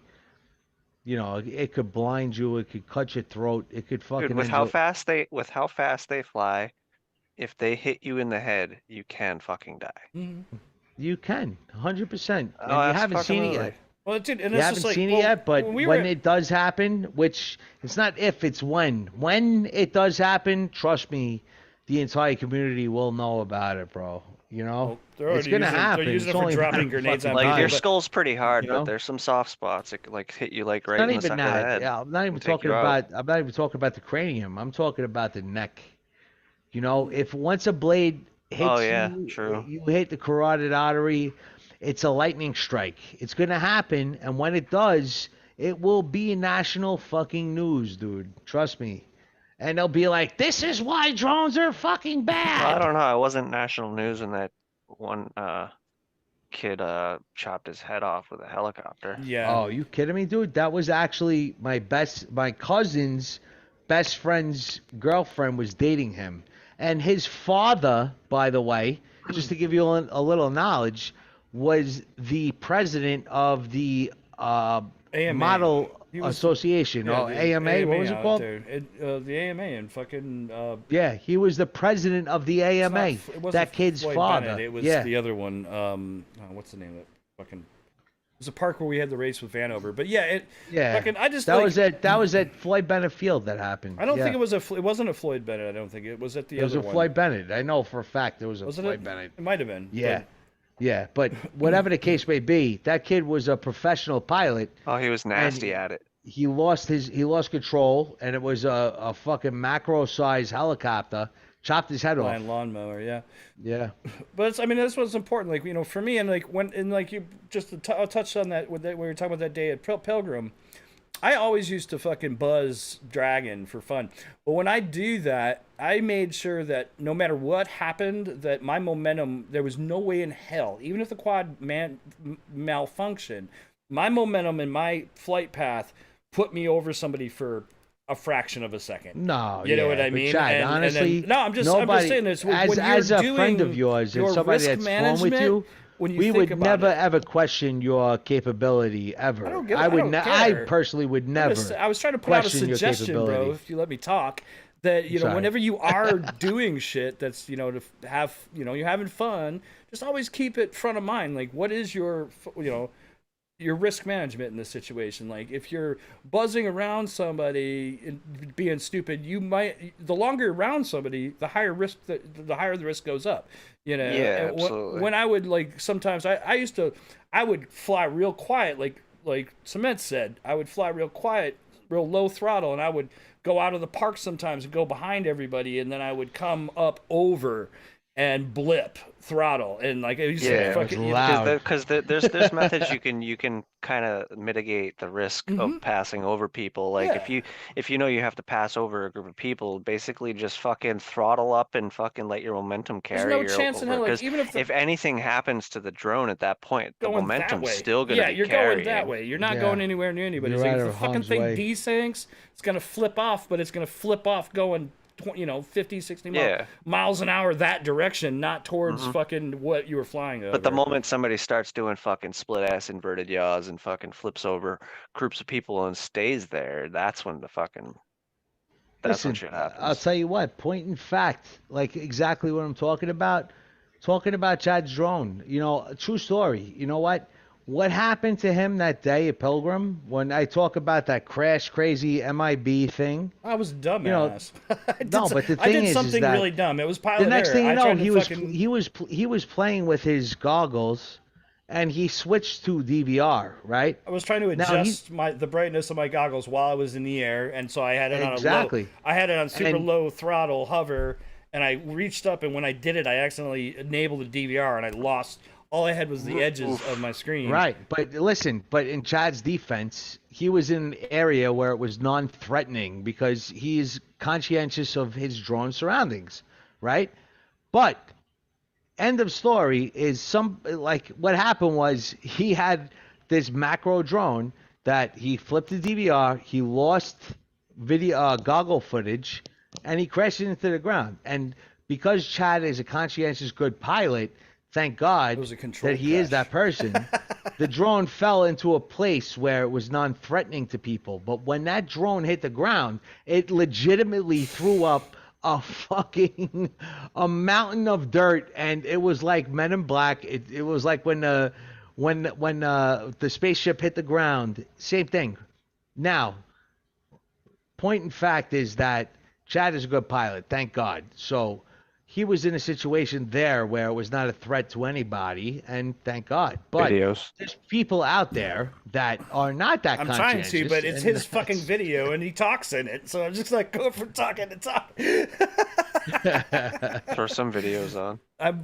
That's what I'm trying to do, is what I just said. I was trying to play his video, which is him talking about his fucking fish tank. I mean, his turtle tank. You're going to play my video? Jesus Christ. It's not even a drone video. We're gonna fucking. You guys want to see my fucking fish tank? We gotta get an audience. Right, here we go. A thing with I love you guys. mute cement.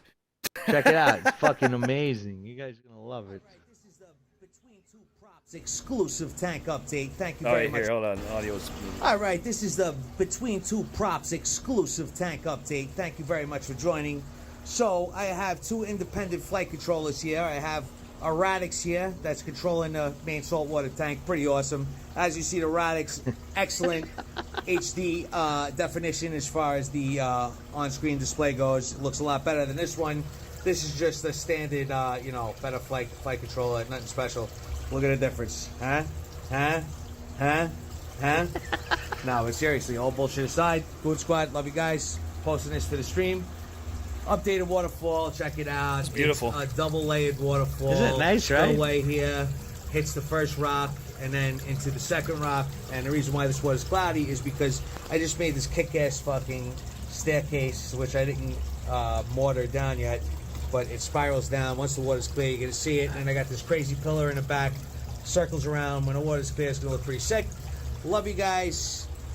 Love the Goon Squad stream. And Chad, thank you so much for everything you do. Greg, you're awesome. Artie, you're all right, you know. And stay tuned. You want to see a cool avatar? Love is a setting sun, is a smoking gun, is a four-letter word. We got text. Let's go. Fatal flaw, is a broken jaw, is a burning bridge. Move your carrots.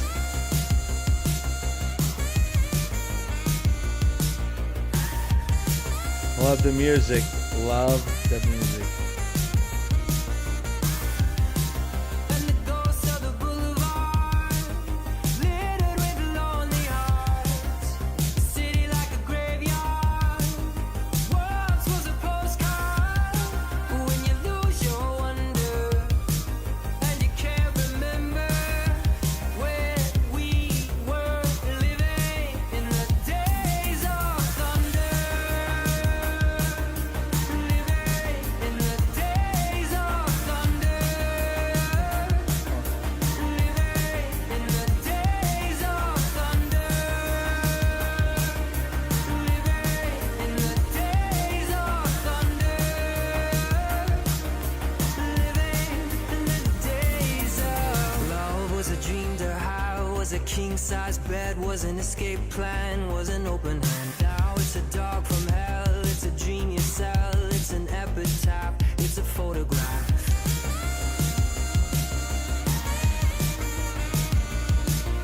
Awesome.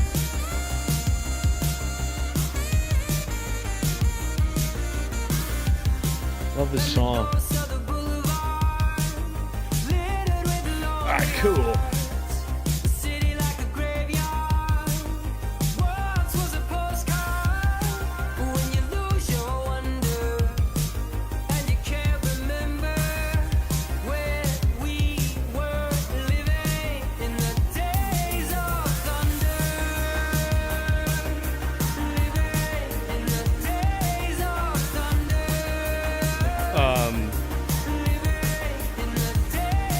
Where's he at?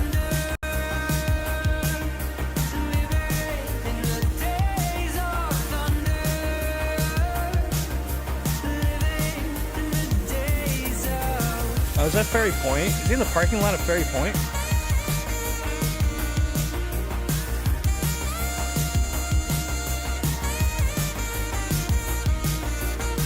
Actually, never went over there.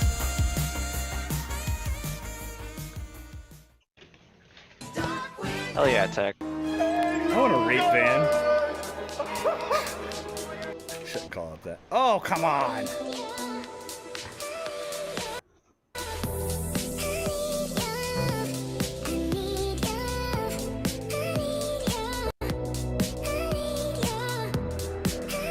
Oh, sorry.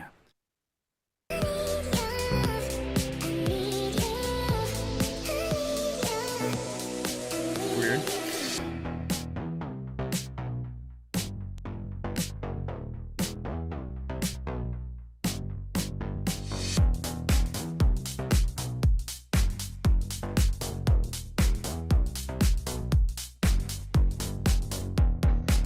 I'm stoked to see that you got a fucking CNC going, Chris. That's actually super awesome. That's high on my list. Pumped. Yeah, I'm pumped to see that actually. It's high on my list as well, man. I really want to get one going. I need to. Of course, I would cut some carbon with it, but ultimately, I want to, like I said, machine a bunch of aluminum blocks.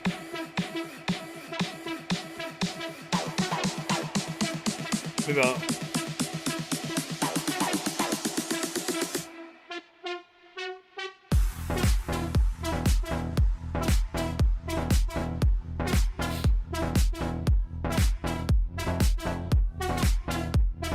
I just really want a big ass fucking like shop that has like half of it is like a fucking studio, it's clean, and the other half is a fucking make shit lab. A dirty room full of CNC and printing and nonsense.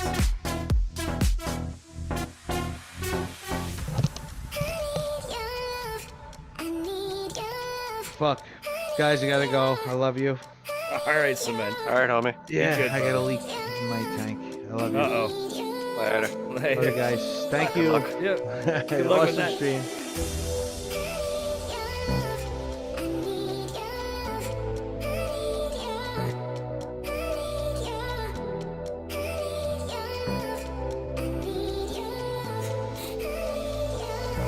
Yeah, I mean, there's just so many times when I am doing, like, working on my camera rig or something, and I'm just like, I fucking really need a block, you know, that fucking has these holes for this or whatever to mount something or whatever.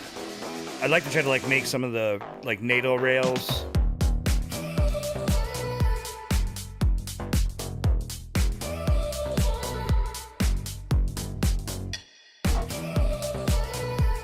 And honestly, like, yeah, fucking clamps, man. Like, you know how much fucking clamps are for, like, once you get past, like, 15 millimeters, you get, like, into, like, a 30 millimeter fucking clamp or something for, like, a roll, like, a post or, like, a Ronin ring or some shit. You get so salty, man. And half the time, they're not exactly what I want.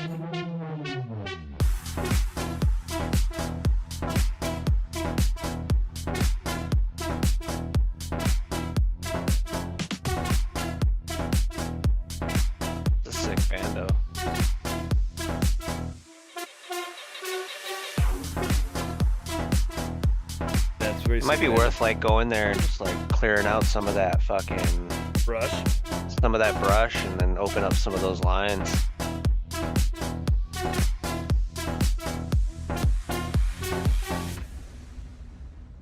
Somebody used to go in and cut down a bunch of shit at Pilgrim all the time. There'd be certain times of the year you'd go there, it'd be all overgrown, and certain times it'd be all cut. Hell yeah, Darkwing, that was sick, dude. Yeah, totally. I like the track too, that was dope.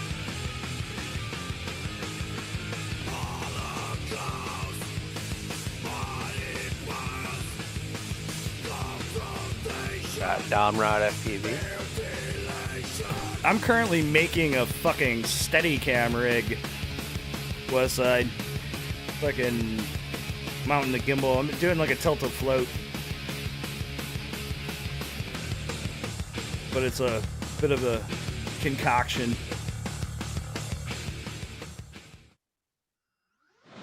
Bro, let's build rockets.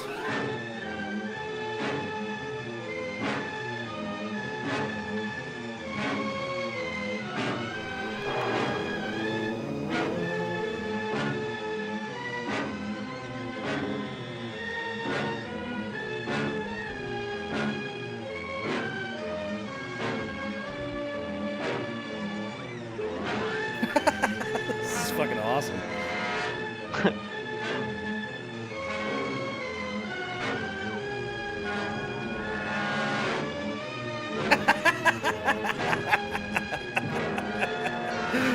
I fucking love this, bro. The music is fucking perfect.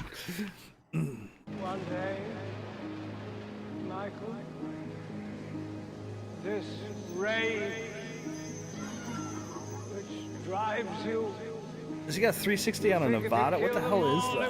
Is it like a... Yeah, it looks like it. It looks kind of like a modified Nevada thing or something. What the hell is it? Or no, is it one of them ProTechs? No, it's is it a ProTech? Yeah, is it a ProTech or something?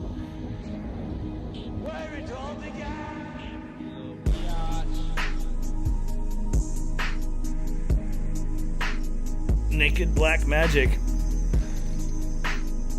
Dude, you see Kim's got RF mounts for the Naked, which he's got RF and I think he's got EF, RF, and fucking I think Sony E mount. I think he got a Sony E mount going on the Naked Black Magic, which is pretty insane. Yeah, I think it might be a ProTech Asylum.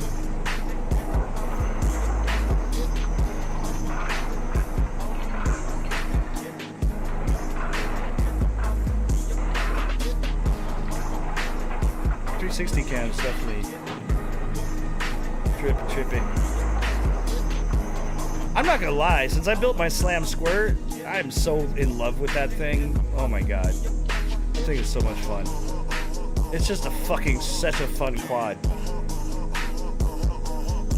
and I'm not even like going crazy. I'm just fucking having fun cruising around.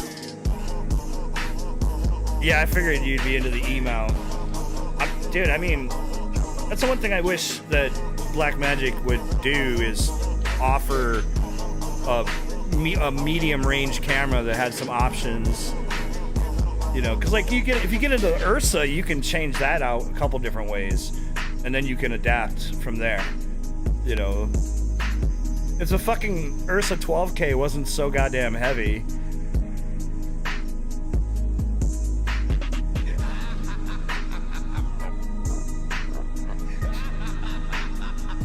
yeah, the FX6 is a good camera.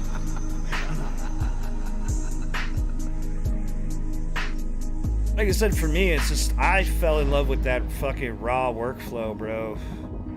The files, everything about raw just fucking, I saw the boogeyman. it just works so good. There was nobody outside. There was. We need to get Red off the patent troll. I would be happy to see a Sony with RAW. I mean, if you shoot on the ground, you can do it with a fucking, you can use a fucking Blackmagic Video Assist and shoot RAW. But in the air. Video. Yeah, I like this video a lot. I spent 8 years trying to reach you, and then another 7 trying to keep him locked up because I realized that what was living behind that boy's eyes was purely and simply evil. Got something for me. You don't really see a whoop video. Whoop video! Fuck yeah, let's go!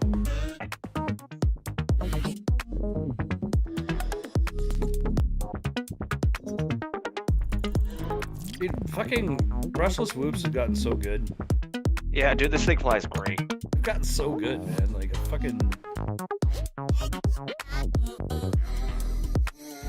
They just clear cut that fucking whole area, like right next to me. So like, I was like, fuck it, I'm flying it. Fuck yeah.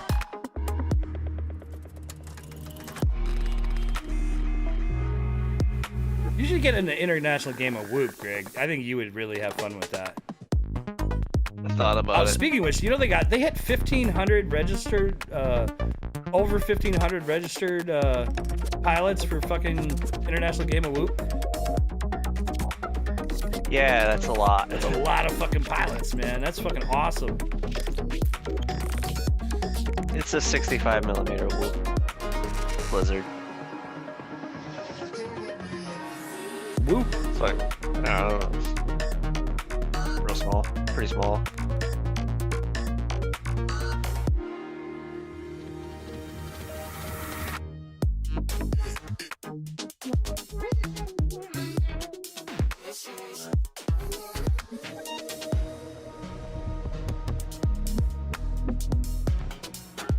What Whoop is it, Greg? Fuck, I don't even know. Josh built it.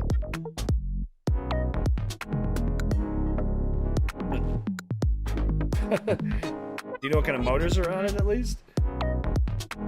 30,000 kV motors. 702, 30,000 kV? It's in my car. I'd look, but it's not in front of me. Yeah, 1,500 peoples, bro. Fucking... That's pretty sick. And if you're into racing, Freedom Spec season is starting now, so...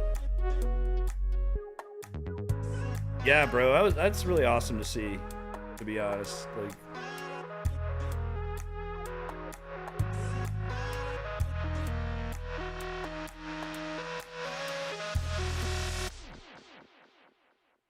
Last video. Fuck yeah. 2.27 volts. You were at 2.7? Yeah, I was ripping that thing. I'm surprised it stayed in the air.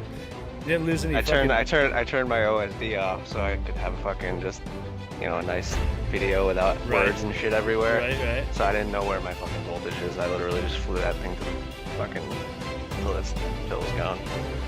A lot of times when you hit about 2.8-ish, 2.7-ish, you just lose video or fucking... Yeah, I usually land at like 3.1, 3.0 max. But... A lot of whoopers about 2.9, 2.8, even, definitely 3, like 3. I've seen a lot of guys fucking go down to 3, but yeah, again. But those guys, you know, do you care about your packs? You know, or are you just trying to fucking win or whatever? They were all free for me, so.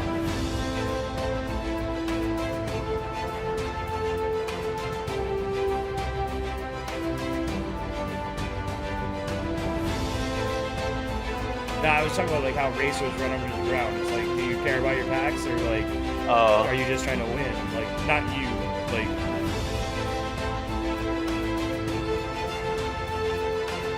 See a lot of fucking blown up packs in a race. This is awesome access.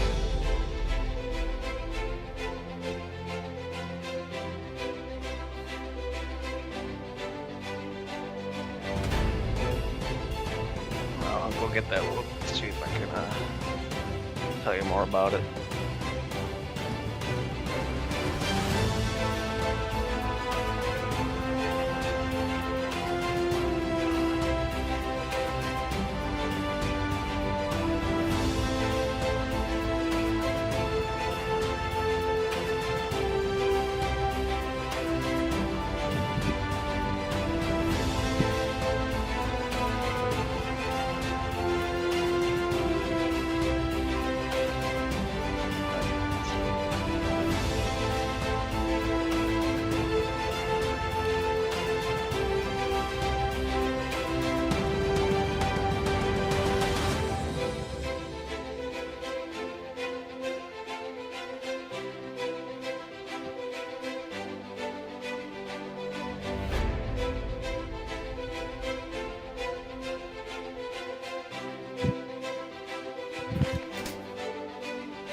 Goonie. Next we got Goonie.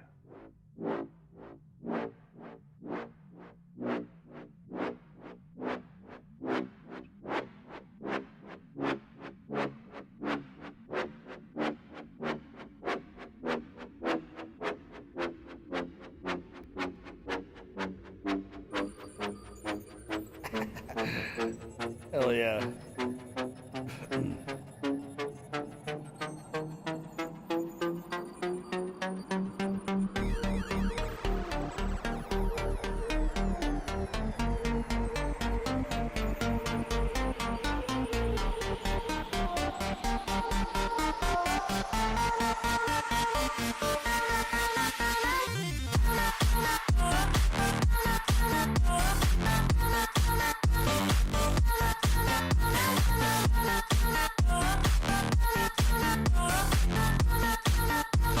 Spot too. Goonie's got a fucking awesome spot.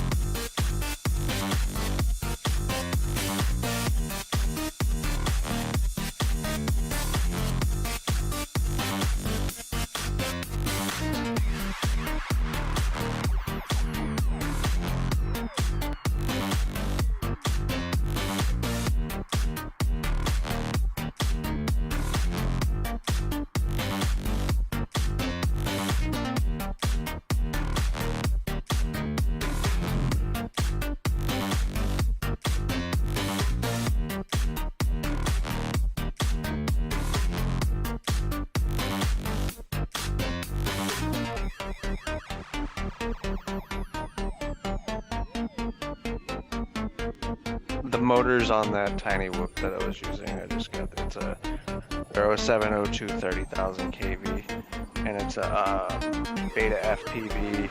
Beta FPV motor. Beta FPV F4 with ELRS. Are they Beta FPV motors?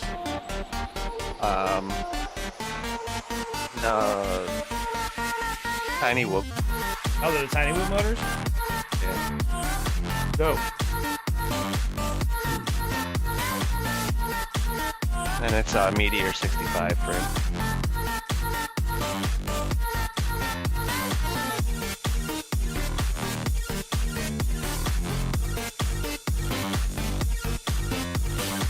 Yeah, I want to build it. I have, I think 25 or 6,000 kV on my 65. I want to try to something get a little higher. Say that one more time. I said I think I have 25,000 kV on my 65, and I'd like to try something a little higher. It's worth going higher because this little guy I got right here, this is lower and it does not fly nearly the fucking same. Right. Like this one, it flies nice, but not fucking anywhere close. When a lot of those came out, they were as low as like 18,000, and a lot of people were like, it wasn't enough.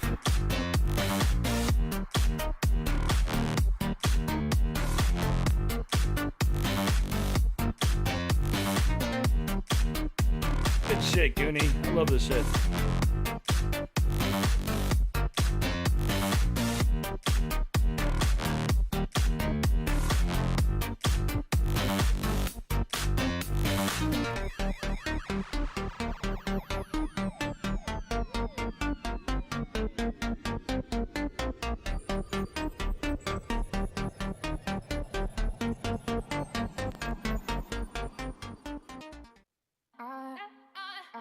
Motherfucking Will Brown. Again up in this motherfucker. Entertaining for you motherfuckers. Come for my MG, get this double. Fofo straight to your bubble.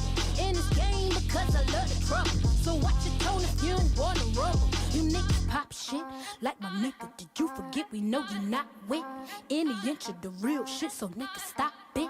I ain't knocking your little hustle, but watch it. I would hate to hear that loud ooh, chitty chitty bang, chitty chitty bang. Oh, them cannons ring, yes, them cannons ring. Make sure you photo ready when you see the game. I thought I told you lames, we are not the same. Having some fun while you out on your run. Taking victory laps, I'm in the hood with them ones. Catch me out in Decatur, with some meat and potatoes. Waffle House in Atlanta. I hit the blue flame later with them two-tone gates. Who you know gon' face? I see them hoes keep trying. Professional imitators. Rep, where's the flag? Now you're making me mad. With 47, get that? Bitch, you better get back. You niggas pop shit like my nigga. Did you forget we know you not with any inch of the real shit? So niggas stop it. I ain't knocking your little hustle, but watch it. I would hate to hear that loud. Ooh, chitty chitty bang, chitty chitty bang. How can we petition to get this as a liftoff map?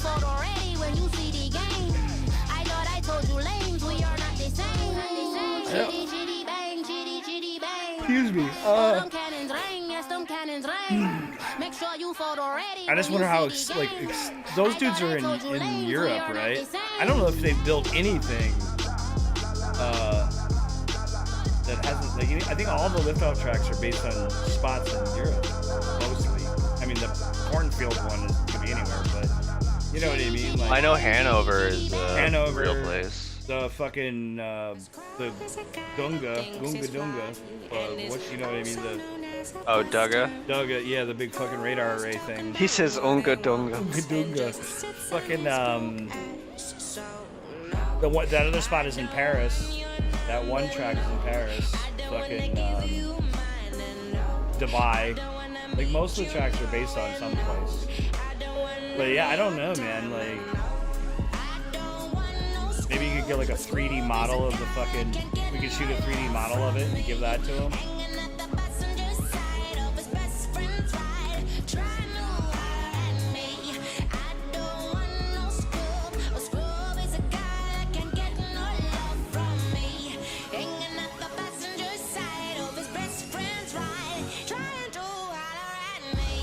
I agree, that's a dope spot. Will's always that.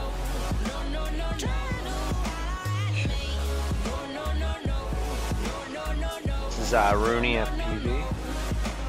Check him out. Toss him a sub. Very nasty.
Sick.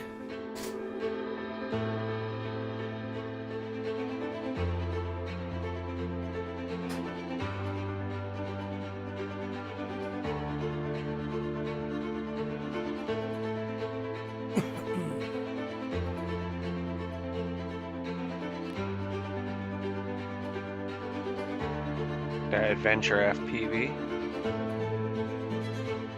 Taking us on an adventure.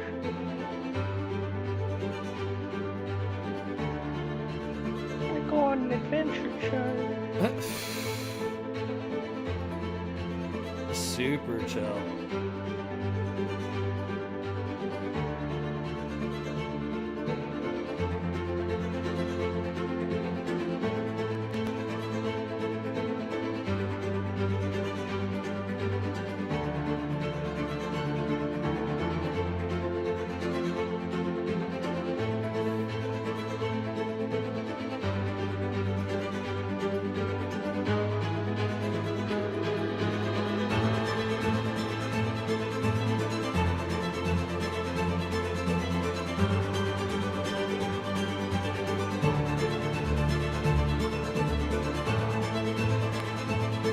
this majestic ass place.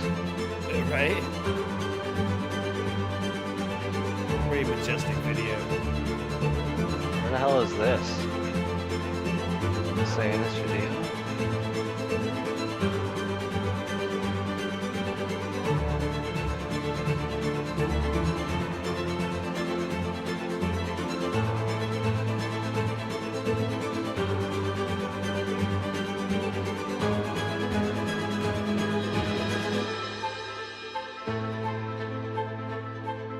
Dope.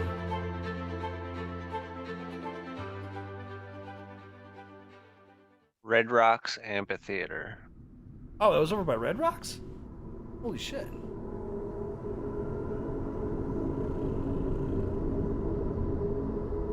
What's up, Asylum?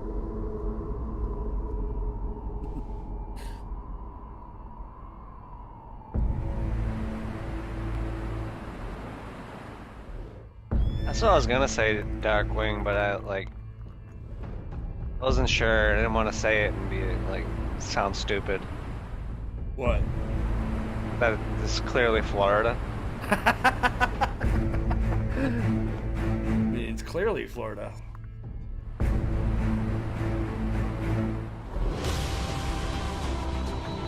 Dude, what's up with all the epicness? Why can't I go find a fuck? I just have not gotten to a spot like this ever, as far as flying. Because we don't live on the same planet as these people. These are people Earth? from a different realm. Right. I'm actually getting, I'm getting these videos not from this dimension. I get them from the other dimension. Where Are we like, dude, this is shit Mordor. looks He's majestic flying into everywhere. Mordor right now, holy shit.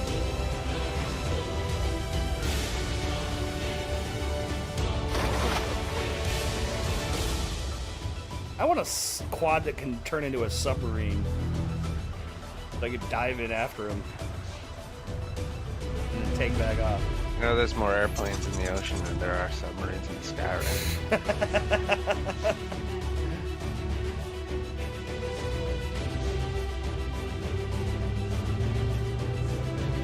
right? Right? Fucking Avatar people. On Pandora.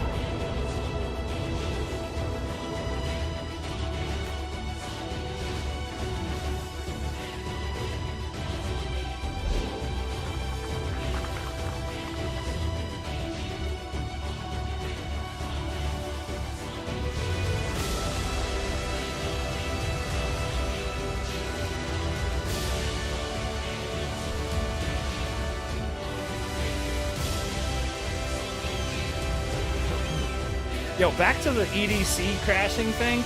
The other thing that... Why was he so high in the air when he was flying over those people at EDC? Like, why are you flying fucking 100, 200 feet over This everybody? guy only has 10 subscribers and it's an awesome video. So. This guy only has 10 subscribers? This is, yes.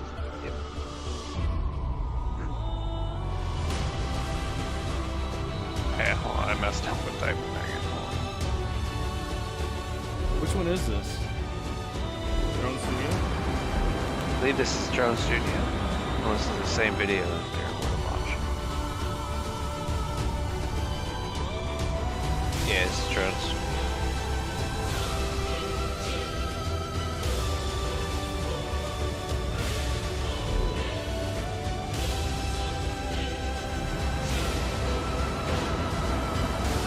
Hey, speak of adventure. Just played your video, bud. Hey, what's up, Adventure? Yeah, we just watched your video. It was dope. Yeah, it was awesome, dude.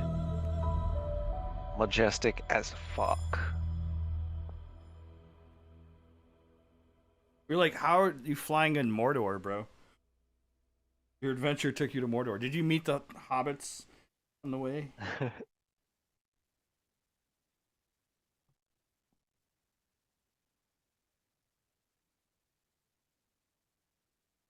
God, man. Anybody else? Try to make sure I subscribe to everybody on the list. Yeah, no problem, man. Fuck yeah, bro. That was dope.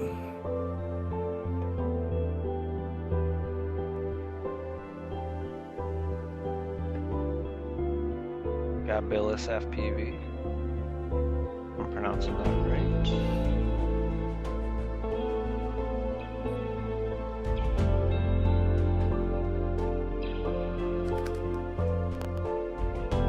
Seems right.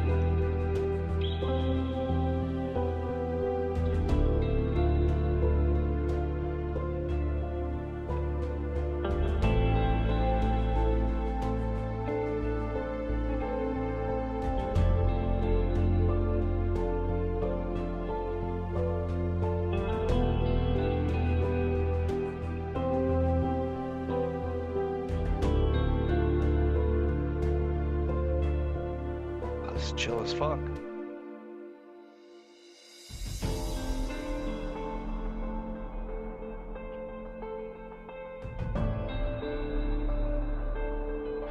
Like to have this as a screensaver. Right?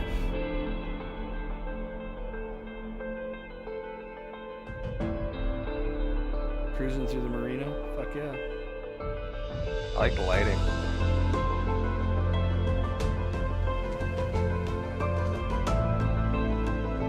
We've been getting some awesome sunsets around here lately. I've just haven't had time to fucking film them. Like those hazy sky ones when like when the sun gets low, it gets magnified, so it looks like it's fucking, you know, you're on a fucking apocalyptical fucking world. And you're like, whoa, the sun's coming at us, man.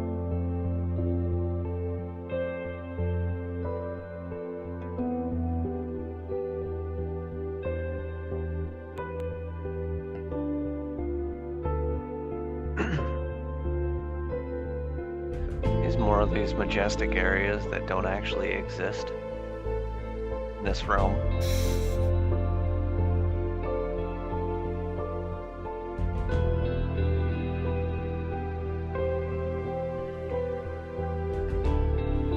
That's a cool, like, that's like nice two-tone there.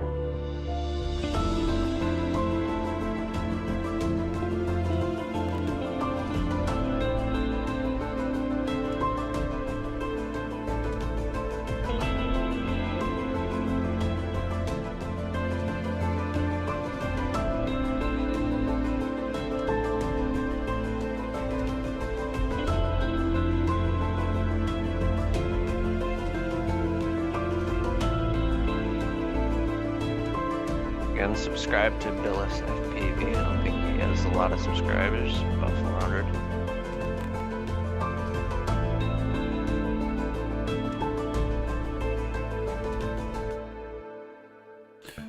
Yeah, super dope.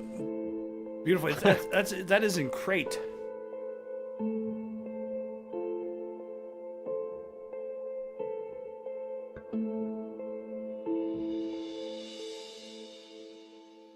Good stuff, dude. Good stuff. Josky. We got our pilot of the week, Josky.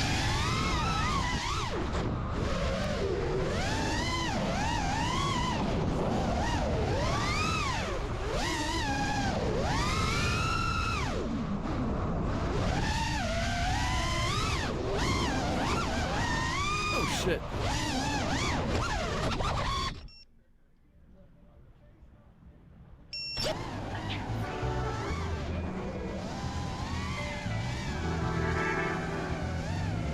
Niggas thinking I'm stressing. Is that even a question? Like I'm needing the blessings. I does my thing to perfection. I'ma leave you this message. Stop believing these exes. When they grieving, they reckless. Say anything for acceptance. I'm nothing like I come to bite, speak with aggression. Leaving chalk on the streets is how they teaching the lesson. When I'm preaching the message, it's like I'm squeezing the weapon. Shoot boxes and shells like I got Adidas connection. This swagger, something like Mick Jagger. Quickly the zip tagger. When you that it factor, a big chip stacker. The reason these chicks matter. Type to send a vid of me fucking a chick back. I'm that petty, yeah I'm gas, I'm that getty. I park the Benz up and walk up to the trap heavy. Ain't even gotta ask what's the count, they that ready. They said the D get all up under them, Pat Bevy. Like the baller, I bet on games by the quarter. When I the king, you might see a sign and say out of order. The watch that I rock got my whole face like my daughters. Y'all mixy like them Yonker apartments by the water. I used to ride in the kitchen right by the stove. On the road, the riches when whipping that pot of gold. Used to grind on the bitches, listen a lot of hoes. Had to climb over fences, dipping dressing unless it's a lot of clothes. Bottles cold with hoes in the section. It's not a goal. We took the role of building a brand. We got it sold. Shop open till the cops watching. We gotta close. How you thinking I'm stressing? Is that even the question? Jimmy Conway with passion. Battles with coke like it's Pepsi. Auntie was going through it. Rehab was becoming normal. Mafia fits. Pistol under this blazer. We formal. You can cook this pie in your crib. Shit like the genre. Emotion drive. Cameras in the condo shooting a porno. It's killer season like Cam at the table with Gordo. These Jordan number 6s ain't burgundy. These is Bordeaux. Big dog, King Corso. Hit up his torso. Stomach shot. Even shit bag him. Oh, that's a lost soul. Richie Rich. I step in my crib and hit that vote close. I'm in the water where the sharks grow. We really DJ Red Skull. I used to write in my staircase right by the piss. Watching ops like they quarterbacks praying that I could blitz. If they stop me with a warrant, I pray they don't got my prints. Half the shit I say back in the day would've got me lynched. Making more deposits than withdrawals. I'm from where the witness gotta die in case they saw you. Pay a lawyer, public defender's not who you talk to. From having dog food, now I might get a dub to walk through. It's real life. I used to ride in the kitchen right by the stove. On the road, the richest were whipping that pot of gold. Used to grind on the benches, listen, a lot of hoes. Had to climb over fences, dipping with cops patrol. Ain't no dressing unless it's a lot of clothes. Bottles cold with hoes in the section. It's not a goal. We took the role of building a brand. We got it sold. Shop open till the cops watching. We gotta close.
Oh yeah, dude.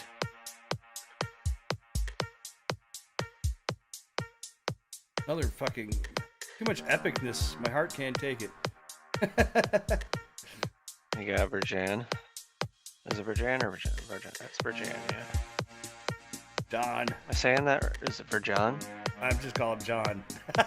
Just call him John. Just call him John. I don't ever know if I'm saying it right. I think that's because of you. It probably is. Call him John. Oh, that's dope. Like, I love this. The fucking parachutes, bro, give me anxiety though. Like this is pretty cool.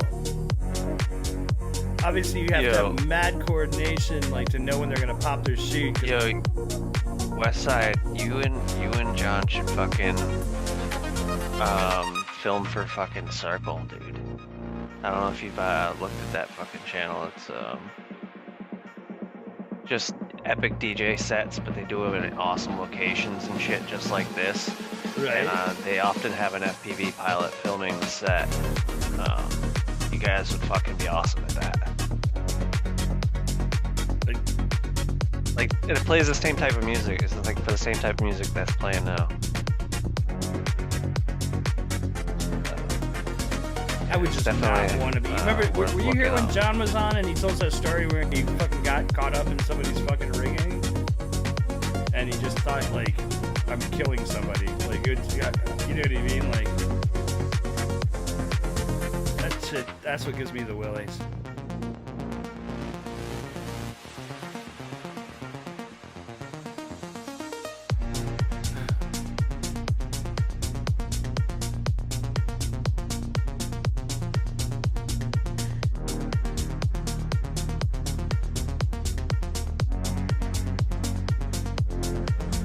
That's fucking... Holy shit, the fucking bike has got a parachute. Holy shit. Yeah, like... It didn't look like it arrested much of that bike's people that fall. do this. Dude, the fucking bike off the... Oh my god.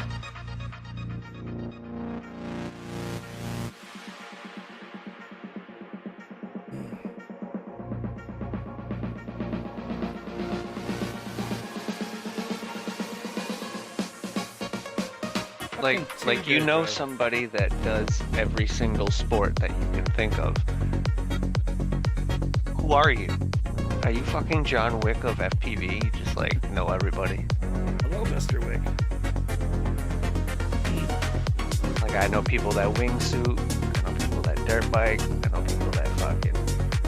Well, they live in the spot, man, where everybody does all that shit.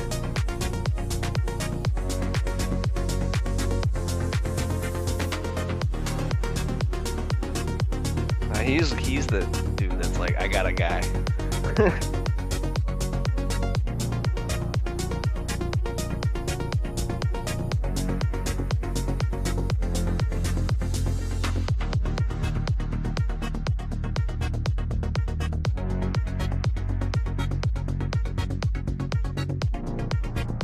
Fucking dope, man.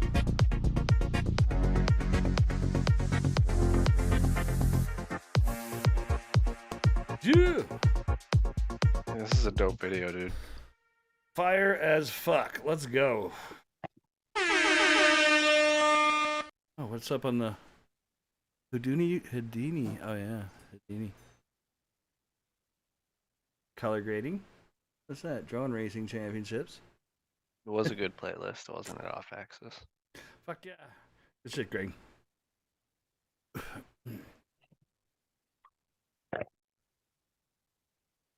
I always like to see what my recommendations are going to be at the end of the stream. Never know what you're going to get. Well, shit. That is it for us. Fucking... That is it. Another week. Another dollar. Oh, shit. We don't even get $1. Not one. Not $1. That's fine. Fucking go make some cool shit. Like I said, I'm gonna try to do some flying this weekend, but I'm also gonna be trying to do some I got that race this weekend. Oh yeah, that's right, man. Yeah. It's a great weekend for it, right? Everybody have a fucking awesome weekend. I keep spacing that it's the fucking holiday, by the way. One day is fucking Memorial Day, so shit. Y'all fucking get out there and have some fucking fun and be safe. There's like a car show and shit going on around here. I was gonna try to go shoot some stuff.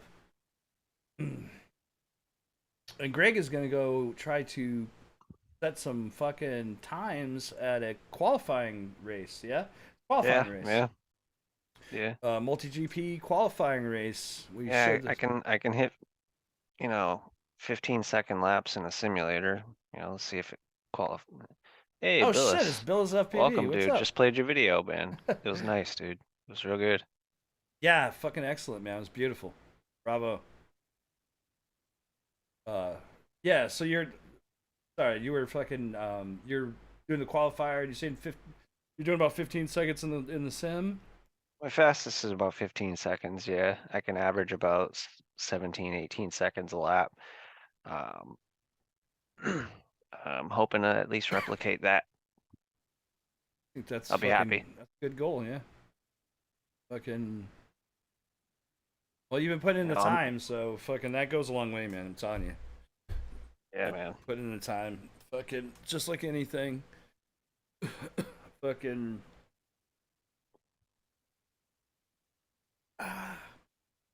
Good luck. Yeah, it should be a good time. I'll be happy, honestly, if I complete 3 laps in a row.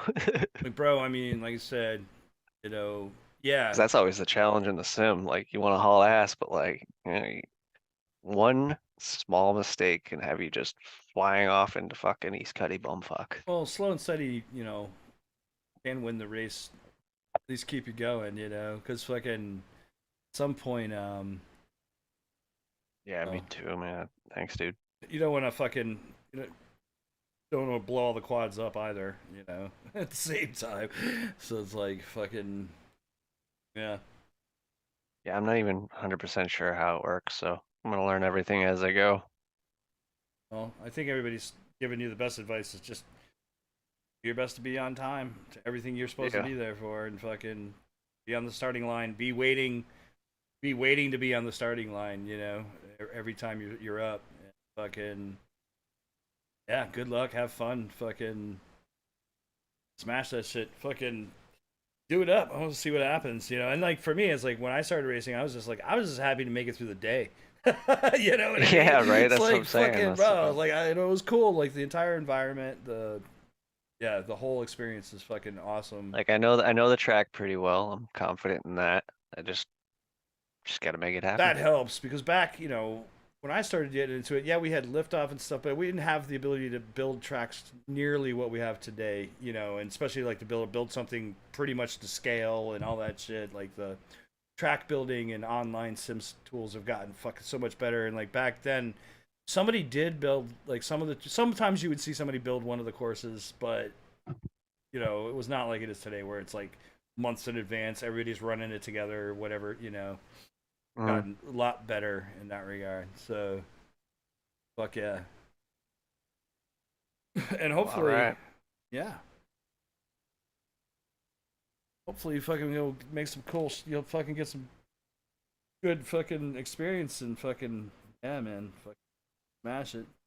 I'll try to remember to DVR it. Yeah, totally. That's the only downside to racing is that you're not carrying a GoPro. You're not getting good footage, generally speaking. You know what I mean? Like, no, unless you just want to make it vlog and then, hey, I'm gonna go race. Yeah. Fucking public service announcement about fucking DVR on Fat Sharks. I didn't really know this. If you have GoPro footage on an SD card, and then you like that GoPro footage, do not put that fucking SD card in your goggles to capture DVR. Yo, that motherfucker will format that SD card just so it can fucking create a damn folder. Yeah. Yeah. Oh, yeah, that sucked. So yeah, don't do that. Make sure you already have the DVR folder on the SD card before you put it in a GoPro, and then you can put it back and forth. So with that, we out. We out. We out. You guys have a great weekend. We'll see you guys next week. Fucking make some cool shit. I'm gonna try to make some cool shit. Let's fucking check it out. I bet you next week we'll have a lot of Rampage videos to watch. There's gonna be. Oh yeah, there was one or two I saw, but I'm sure by next weekend, not a lot next yet. week there'll be a bunch of Rampage stuff up. We should have a good juicy selection of Rampage. There was a nice freestyle contest. I need to look for some of those videos. Yeah, and I want to see all the areas where they ended up drifting those cars and how that was laid out. That's because they didn't have that obviously when the first year when we went. So I always reformat when I want to create directories. I just don't. Yeah. I just make sure I have an extra card for my DVR. I never mix. I don't. Yeah, ever most mix modern cards. Technology is smart enough to just kind of add a directory itself. It's like, oh hey guys, let me just slip on in here. But no, Fat Shark goggles are like, I'm gonna dominate this SD card. It's my bitch. It acts right. Well, I mean, it acts like all cameras are generally like that. When you put a card in that's not formatted for a camera, they do that very thing because they want you to make sure that you're getting your footage from that thing. Yeah. And like, so I just don't mix. I just generally don't mix it unless I absolutely have to. Unless I know there's nothing on the card. Like I just don't mix between. Like I make sure every time I buy a camera, I try to make sure I buy a card, at least one card that's just dedicated to that camera, and then deal with it from there. But remember that trick one. Love you, Dragon. All right, fuck y'all. Fucking send it. You guys have a great weekend. We'll see you next week. All right, cheers, everyone. Bye. If it does not exist, bro. Actually, before we go. So last week, has anybody had? I had a hard drive just come up access denied. I was no longer a user on a hard drive in my Windows machine for no apparent reason. I had to end up resetting all the permissions, and thankfully I didn't have to fucking format the drive to get it all back. But I ultimately got it all back. Just putting that was fucking fucked. All of my entire Steam library, all my fucking shit. Of course I could download it all again, but it was like a fucking terabyte of shit, of just games from Steam alone, and then fucking another 2 terabyte of miscellaneous other crap. So anyways, be careful with your drives. Love you. Bye. Bye. Fucking split ass. I could do a fucking split ass. About a million times. I could do a fucking split ass. You pop out, and then roll, then that is split ass. Fucking split ass. I could do a fucking split ass. You pop out, and then roll. I mean, pop it. You roll. I don't buy into then whatever you go in bullshit you're saying. to the shit. Powerly, blind, powerly, then, powerly, blind,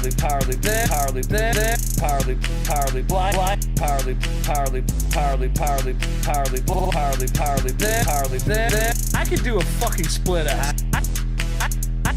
Roll, then. That is split ass. Fucking split ass. I could do a fucking split ass. You pop out, and then roll. I mean, pop it. That's pretty much the only trick that I know.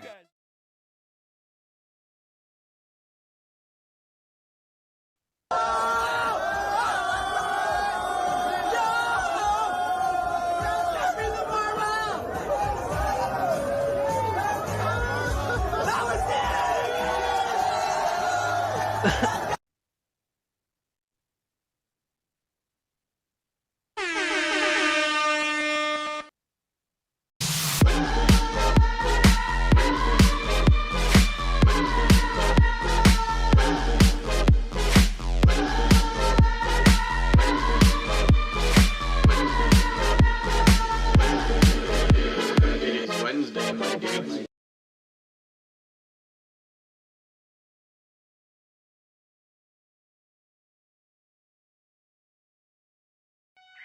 Sword of Omens, give me sight beyond sight.